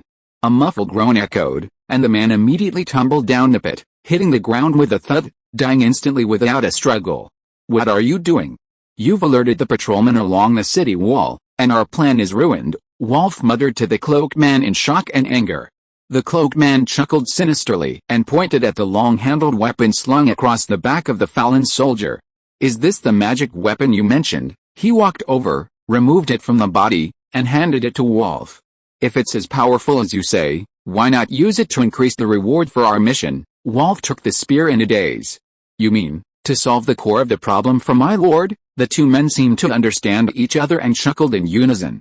After about a quarter of an hour of navigating the slippery, muddy, and foul-smelling sewers, the 3 finally reached the inspection hatch that Uriel had mentioned, connecting the 2 pipes. Poking their heads into the dark hole, they could faintly hear the whirring of the blower. Here it is. Climb in about 10 meters and you'll be in the ventilation duct. This time, the cloaked man didn't let Uriel lead the way. Leaving Wolfer to watch Uriel with his gun, he lifted his robe and slipped in first, with the other 2 following. The interior of the ventilation duct was even narrower. The 3 of them crawled on their knees with great effort before finally reaching the end of the duct. There was a locked iron fence, through the cracks of which a blazing white light could be seen. That was the Lord's underground laboratory. The cloaked man turned and signaled Wolfer with his eyes. He immediately crept over to the fence, inserted a bent wire into the keyhole, and began to tinker. Wolfer seemed particularly skilled at this shabby art of lock-picking. He effortlessly pried the lock open in just a few tries. The cloaked man slipped out, slithering past boxes of materials and parts stacked against the wall to the door, peering out into the larger laboratory's exterior. Uriel, also held at gunpoint, emerged from the ventilation duct. Just then, a flurry of footsteps and voices echoed from the staircase leading to the laboratory's main entrance. Uriel's heart sank. He recognized one of the voices, the one that was constantly looped on the bulletin board in the civic square by a magical device, the voice of the Lord. Wolfer, meanwhile, raised his magic gun and, following the attack stance he had spied on the soldiers, aimed it at the staircase leading to the laboratory's main entrance. Uriel, not caring much more, seized the opportunity as the two men in front of him assumed a sneak attack stance and pounced on Wolfer, shouting a warning at the top of his lungs. "Lord, beware. There's an assassin in the lab," Harvey heard the shout as he entered the lab. Before he could react, Asdalin, standing beside him, suddenly yanked him back, shielding him with his solid metal body. Wolf had never used a magic rifle, let alone a precise shot. Who knew that, after Uriel's pounce, the energy beam, which had been errant, would instead strike Asdalin squarely, piercing his shoulder and striking Harvey, who was hiding behind him. "Damn it," Asdalin cried in shock and fury, turning to look at the wounded Harvey. His heart sank to the bottom. If his own metal body couldn't withstand a single blow from the magic rifle, how could Harvey's frail flesh be even more vulnerable? But when he turned, he found Harvey standing behind him, unharmed. The ripped robe on the left chest clearly indicated he had been shot, but strangely, no trace of blood had seeped out. Harvey narrowed his eyes and rapidly chanted an incantation. A blurry, elusive figure instantly appeared behind the attacker. A three-ring, instantaneous creative spell, Mirror Curse. The dark, cursed mirror image suddenly exploded, countless black threads, seemingly animate, breaking free from the phantom's control and darting directly toward the nearest cloaked man, burrowing through his eyes, ears, mouth, and nose. The cloaked man dropped his sword and collapsed to the ground, writhing in agony, wailing. A viscous liquid of the same color suddenly seeped from beneath his dark robes, smearing the ground in a mess as he writhed and struggled. Within seconds, the cloaked man's entire body melted into black water, leaving only a heap of grimy, greasy clothing on the ground. The moment Uriel tackled Wolfer, he attempted to knock his magic gun away, but he was caught on the confusion and fired a shot. As he struggled with the Wolfer on the ground with one hand, he was accidentally stabbed in the chest by the dagger he had drawn from his waistband. It seemed his lungs were injured, causing him to violently cough up a mass of blood foam. Two activated alchemy beasts quickly pounced and pinned the two struggling men to the ground. "Are the assassins fighting among themselves?" Harvey muttered to himself in confusion as he slowly approached. Before Uriel lost consciousness from his injuries, the last thought that came to his mind was, "The Lord, he is actually invulnerable." Chapter 97 Reciprocity. Harvey changed out of his mage robes, shattered by the magic gun, and sat at his desk in his study, dazed. Just like the last time he was attacked by witch hunters in Jackdaw Town, he hadn't expected someone to dare infiltrate his territory, even sneaking through the ventilation ducts and into his laboratory. Asterin's head was nearly blown off by the magic gun, and his shoulder was pierced through, leaving his entire alchemist arm uncontrolled and inoperable. He was now undergoing emergency repairs by Reiner. Harvey touched his intact chest with a touch of fear. "But I'm not wearing the Silver Moon Guardian ring, so how could I be unscathed by the magic gun?" He couldn't help but recall the Beetle Ore experiment in Jackdaw Town. The accidental explosion only blew off his protective mask, leaving him unscathed. Could it be that time travelers have a natural immunity to energy beams? Would that mean I'm naturally immune to magic bullets? Even so, Harvey didn't dare actually try to test this somewhat surprising idea by shooting himself with a magic gun again. At least his assistants and subordinates wouldn't agree, and they'd even demand Agno mix up a potion to treat insanity and force him to drink it right then and there. Who was behind this attack? The church's witch hunters? Count Fagan, whose nephew had died? Or perhaps someone within the union he'd previously offended? Harvey pounded his fist on the table in frustration. This was outrageous.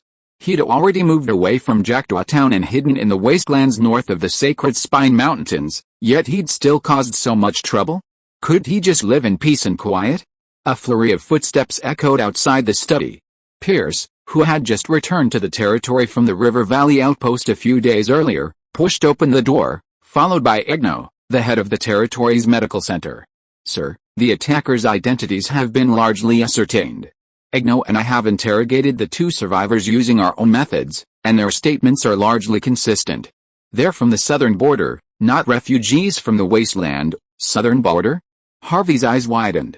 His fellow natives of the Southern Territory were not as loyal to him as the miserable refugees from the Northern Wasteland.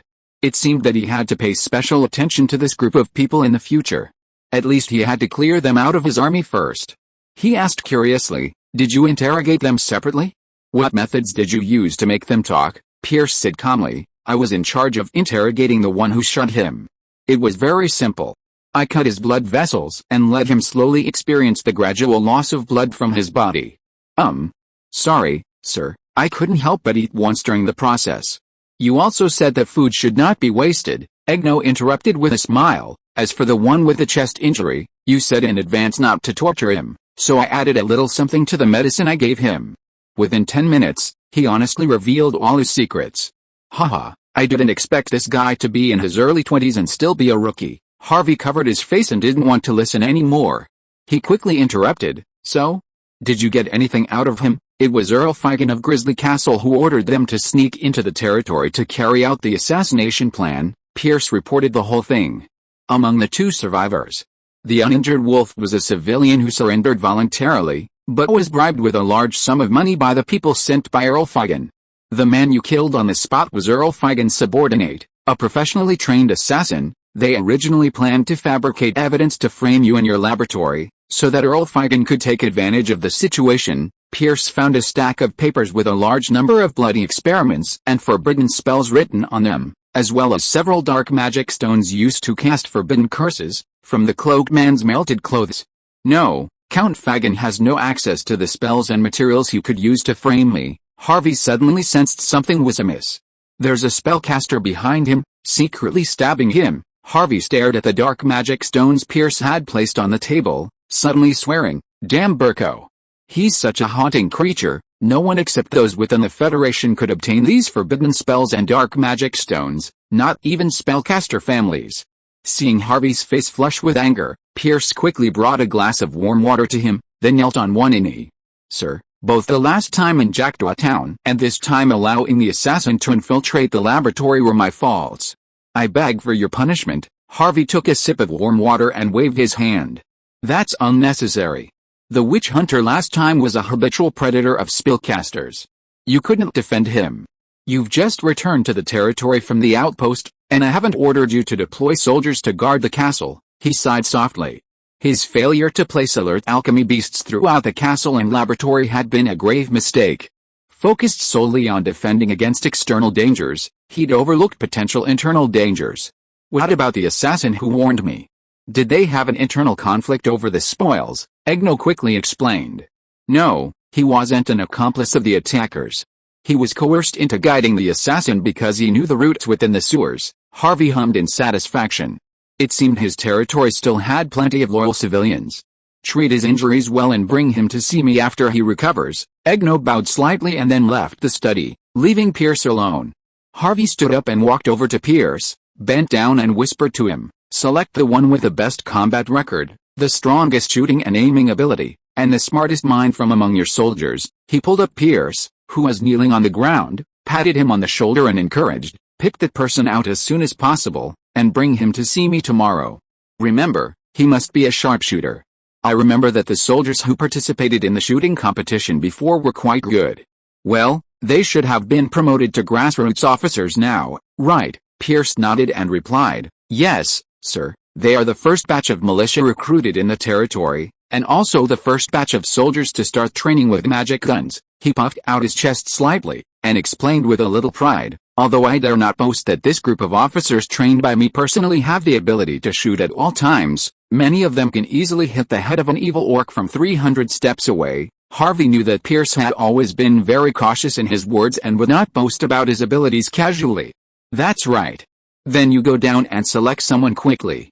If the target is still stationed at the Valley Outpost, arrange for a war beast to bring him back as soon as possible. Isn't it just a decapitation operation? What Earl Figan can do, I am even better than him." Chapter 98 Headshot Sniper. Wayne handed the horse's reins to the hotel waiter, who leaned forward. After a moment's thought, he pulled a few silver coins from his pocket and tossed them into his arms. Go get some beans to feed the horses, and a room with a window facing the street. The waiter bowed and nodded repeatedly as he led him to a room at the end of the second-floor hallway. He smiled and asked you if you would like any drinks or food. Remembering Commander Pierce's repeated, stern instructions before departure, Wayne's throat churned before he replied, "White bread and fish soup will be fine." After the waiter closed the door and left, he sat on the edge of the bed, untied the leather bag he had been carrying, and spread it out on the bed. It was a specially made magic pistol, slightly longer than the standard models they used, improvised into a barrel and stock, and equipped with 2 5-round magazines. This rifle boasted a range more than double that of a standard model, and a device called a sight on top of the barrel could be used to improve accuracy when aiming. Wayne expertly assembled the gun, practicing the maneuver several times before carefully wiping it with a soft cloth, unable to let it go. Thinking of the task Commander Pierce had assigned him, Wayne couldn't help but curl his lips and chuckle with pride. This was the first time he had stood out from a competition with other skilled marksmen like Vaughn and Duff, earning him direct selection from Commander Pierce. He knew that Vaughn and the others surpassed him in both combat record and shooting ability, but he must have had other strengths to be chosen by the commander. Although Wayne's relationship with Vaughn and the others had eased somewhat due to the private alliances between the new and old factions within the army, he was still secretly pleased to have defeated them in this competition. After calming himself down, he closed his eyes and carefully recalled the target figure in the magic stone the Lord had personally shown him. He was a man of about 40, of medium build and slightly overweight, with fair skin and slightly curly brown hair. He wore a pair of gold-rimmed monocles and a thin mustache. He favored the dark black mage robes of the Union, with distinctive silver embroidery on the cuffs, signifying a mid-level spellcaster.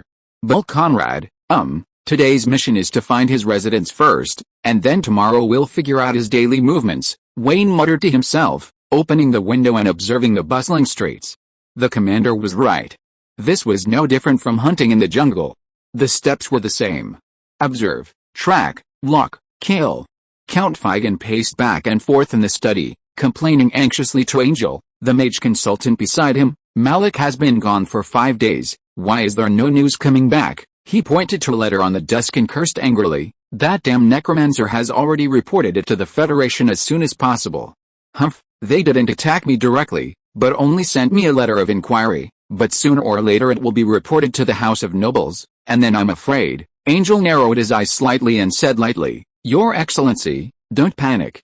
The Federation naturally can't bypass the House of Nobles and directly convict you, so we still have plenty of time to complete the layout and exonerate ourselves. Do you want to send another assassin over? Angel sighed and shook his head slowly. There's no need. It's too easy to alert the enemy. Count Feigen thought for a moment, but still felt uneasy. He rang the bell to call the secretary and ordered, Go and ask Master Burko to come and tell him that I have something to discuss with him. Soon, Burko came in hurriedly and was led into the Count's study by the waiter. Mr. Burko, the evidence you asked Malik to take to the frontier territory, can it really prove the accusation against the necromancer? My lord, you can rest assured about this. These are forbidden spells and prohibited materials that are expressly prohibited by the Federation. As long as your men place them in a hidden place in the laboratory, and we bring people from the Federation to investigate, he will definitely not be able to get away from it. What if the frame-up is not successful? The spellcaster's laboratory is not so easy to sneak into. He is also a lord, so he naturally has guards. Angel interrupted the Count's pessimistic yes, my lord, Malik is a mage attendant specially trained by my family.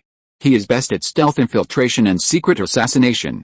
Besides, don't we have an alternative plan? Count Feigen's eyes lit up, and he muttered, Yes, there is an alternative plan. His face twitched, and he suddenly laughed grimly. If things are difficult, then find an opportunity to let Malik assassinate the other party and directly cut the grass and wipe out the roots. Burko couldn't help but speak up.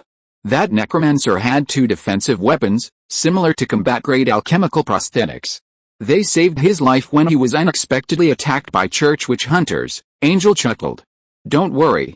Unless he never leaves his residence or laboratory, Malik's poison short crossbow won't miss if he's out there. It was a special magical crossbow, also from the Alchemical Quest Society. Its arrows were infused with a deadly poison that killed instantly, and it had a range of 50 steps. And isn't that perfect? We can blame his accidental death on the church, since they're currently purging witch hunters within their ranks. Angel said this, and he and Burko, who also loathed the church, exchanged a glance and laughed together. Wayne crouched on the roof of a 2-story building, his form hidden by the thick red brick chimney. He stared intently at the gate of a luxurious building across the street below. Unlike the single-story or 2- or 3-story houses surrounding the commoners and wealthy merchants, the Earl's mansion was vastly larger. The garden and lawn in front of the main building, complete with its fountain and sculptures, was nearly as large as the square in front of the Lord's castle. 2 hours ago, he had followed the target into the mansion, and he hadn't emerged yet. Wayne glanced up at the sky, estimating that the sun would set in an hour or two. The darkness would hinder his mission, but it didn't matter. If not today, there was tomorrow. If not tomorrow, there was the day after tomorrow. He tugged at the gray blanket draped around him, the same color as the roof tiles. Only his focused eyes and the barrel of the extended magic gun were revealed, wrapped in a gray-black linen bandage to mask the glare. The target had appeared. Just as Wayne was about to give up hope for the right opportunity, the short, plump figure of Burko suddenly appeared at the Earl's palace gate. Standing on the stone steps, he modestly adjusted his collar, turning his head to glance around, as if waiting for the carriage to arrive. Angel, who had been instructed by the Earl to personally escort him out, and the Earl's personal secretary, stood on either side of Burko, smiling and exchanging farewell greetings. Mr.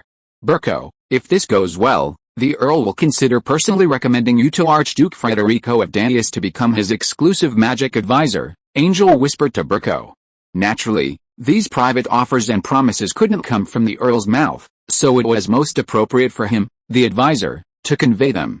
A subtle flicker of joy crossed Burko's face, but he quickly controlled his facial expression and inner excitement, nodding his head in a reserved gesture of gratitude. Master Angel, please express my sincere gratitude to the Earl on my behalf. He had only said half of his words when his head suddenly exploded with a bang. Angel and the clerk, who were originally standing face to face with him, instantly became extremely terrified. Scarlet blood mixed with broken brain matter sprayed all over their heads and faces. Chapter 99, Forum Members United. Harvey, constantly busy with various matters within the frontier territory, finally found some free time on a Friday evening and logged onto the Magic Network forum before the meeting began, after missing 2 or 3. Although Unit 0 meticulously recorded every meeting for Harvey to review at any time, as a forum administrator, he still needed to attend and occasionally speak to maintain his reputation. Elemental hand, praise Mr. Turing. Good evening, everyone. It was the familiar opening line again.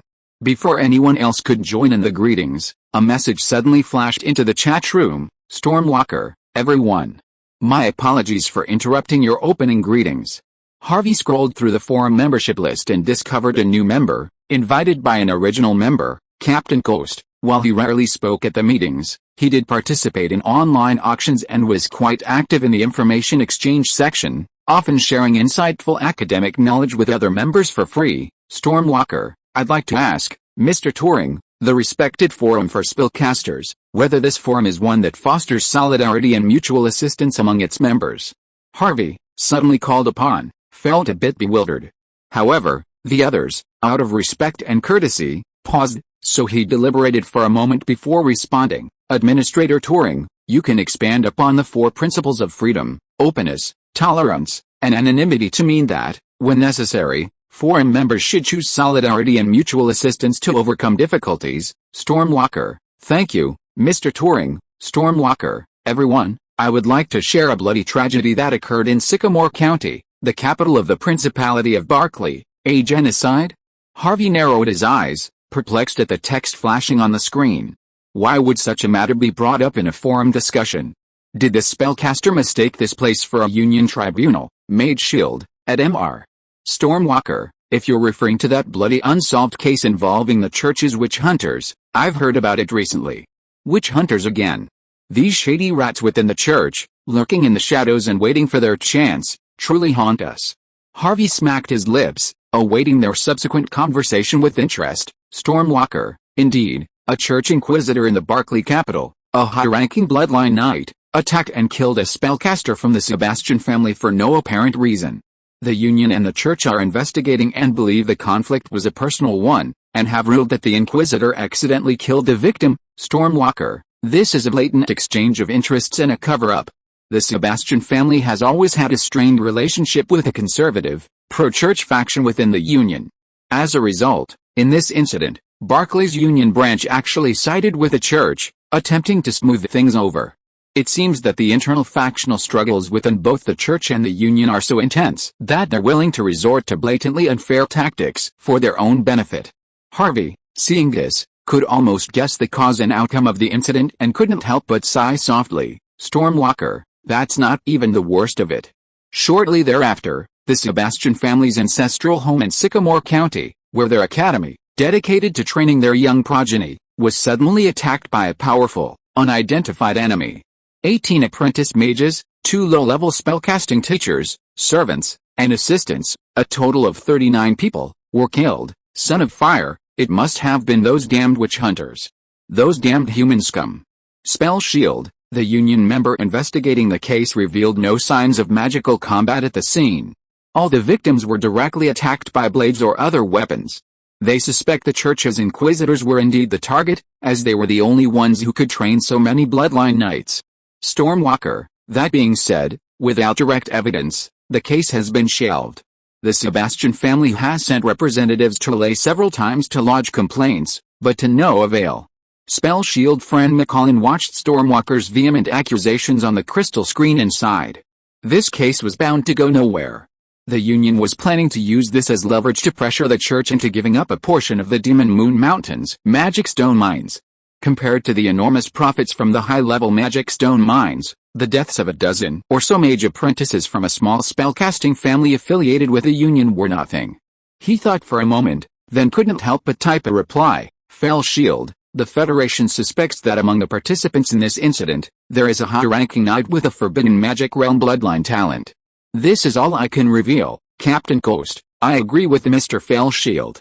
The forbidden magic realm bloodline talent, ahem. Besides the direct line of the church, it seems that no other knight family has ever produced such a talent. This was the first time Harvey had heard of this strange bloodline talent.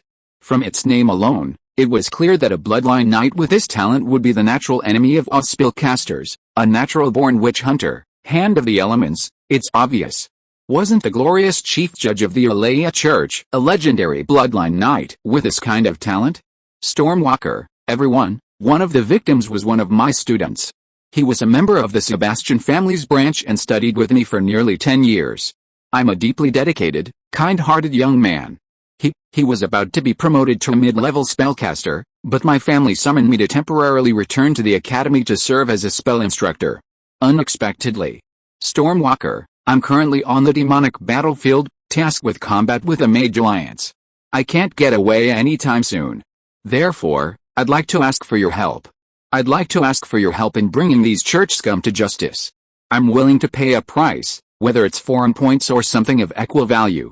Unexpectedly, Mr. Stormwalker was a dedicated teacher who cared about his students, a man of great character. But he couldn't free himself to personally avenge his student. I'm afraid it wasn't some overt combat mission, but rather a tacit understanding between the Union and the church regarding some kind of exchange of interests. Therefore, they issued him a warning, perhaps a warning, to prevent him from pursuing further drastic revenge.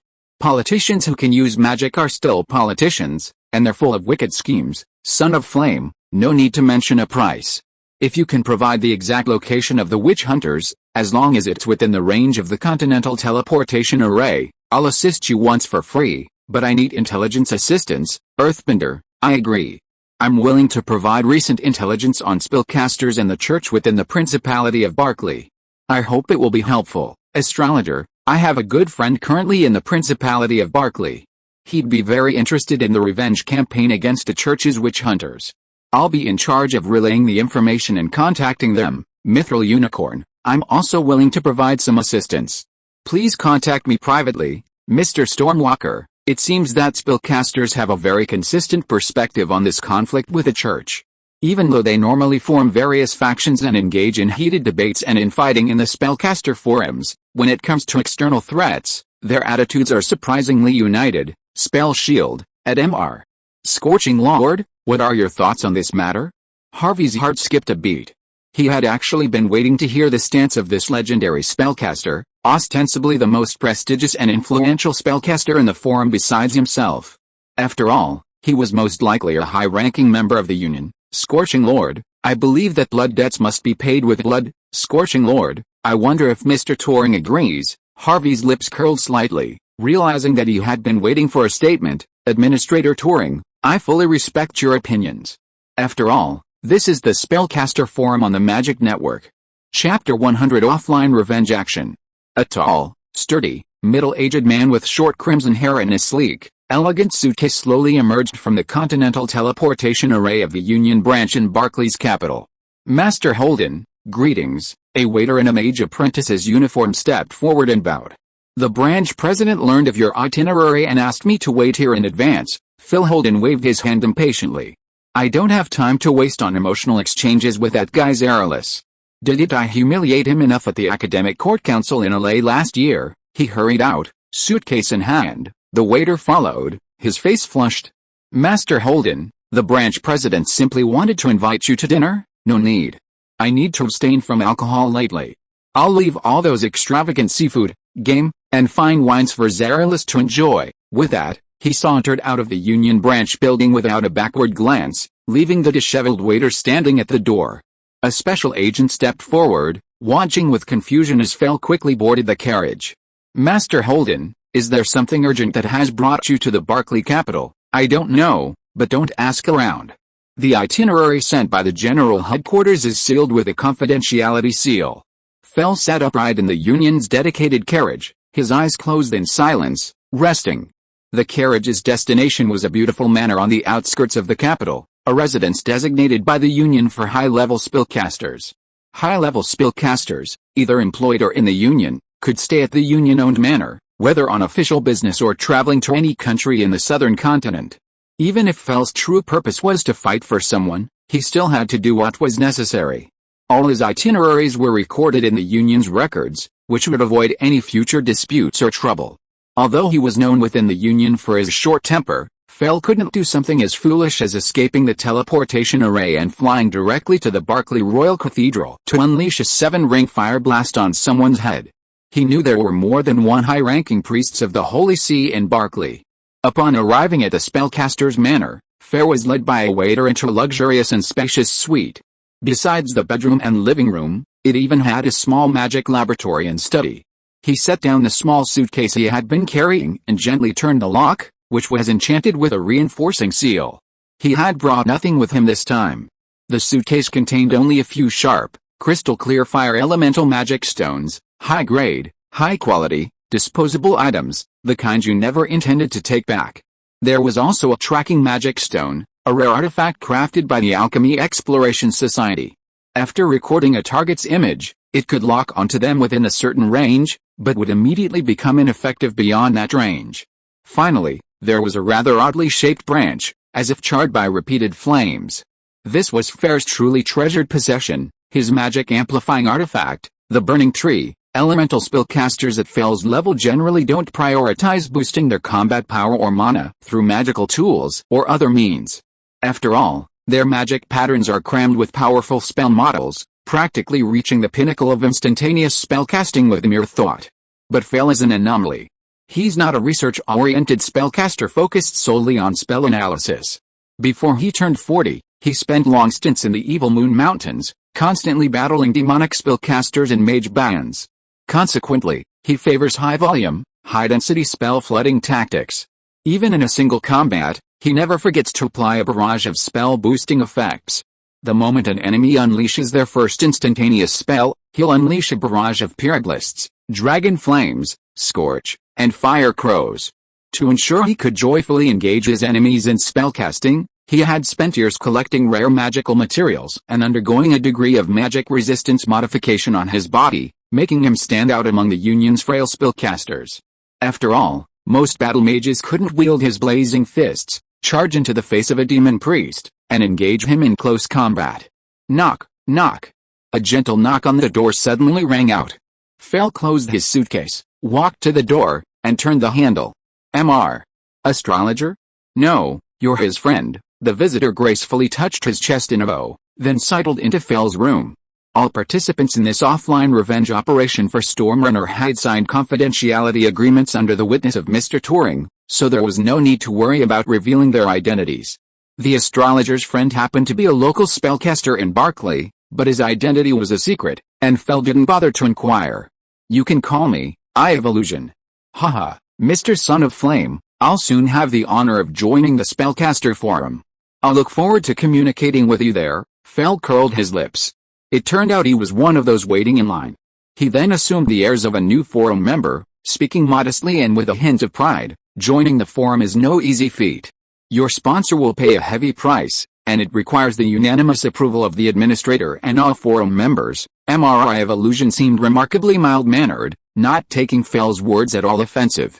Instead, he replied sincerely, "Indeed, I'm participating in this operation to show my goodwill to all the members." Fell nodded and spoke frankly, "There's another forum member who will be participating, Mr. Mithril Unicorn.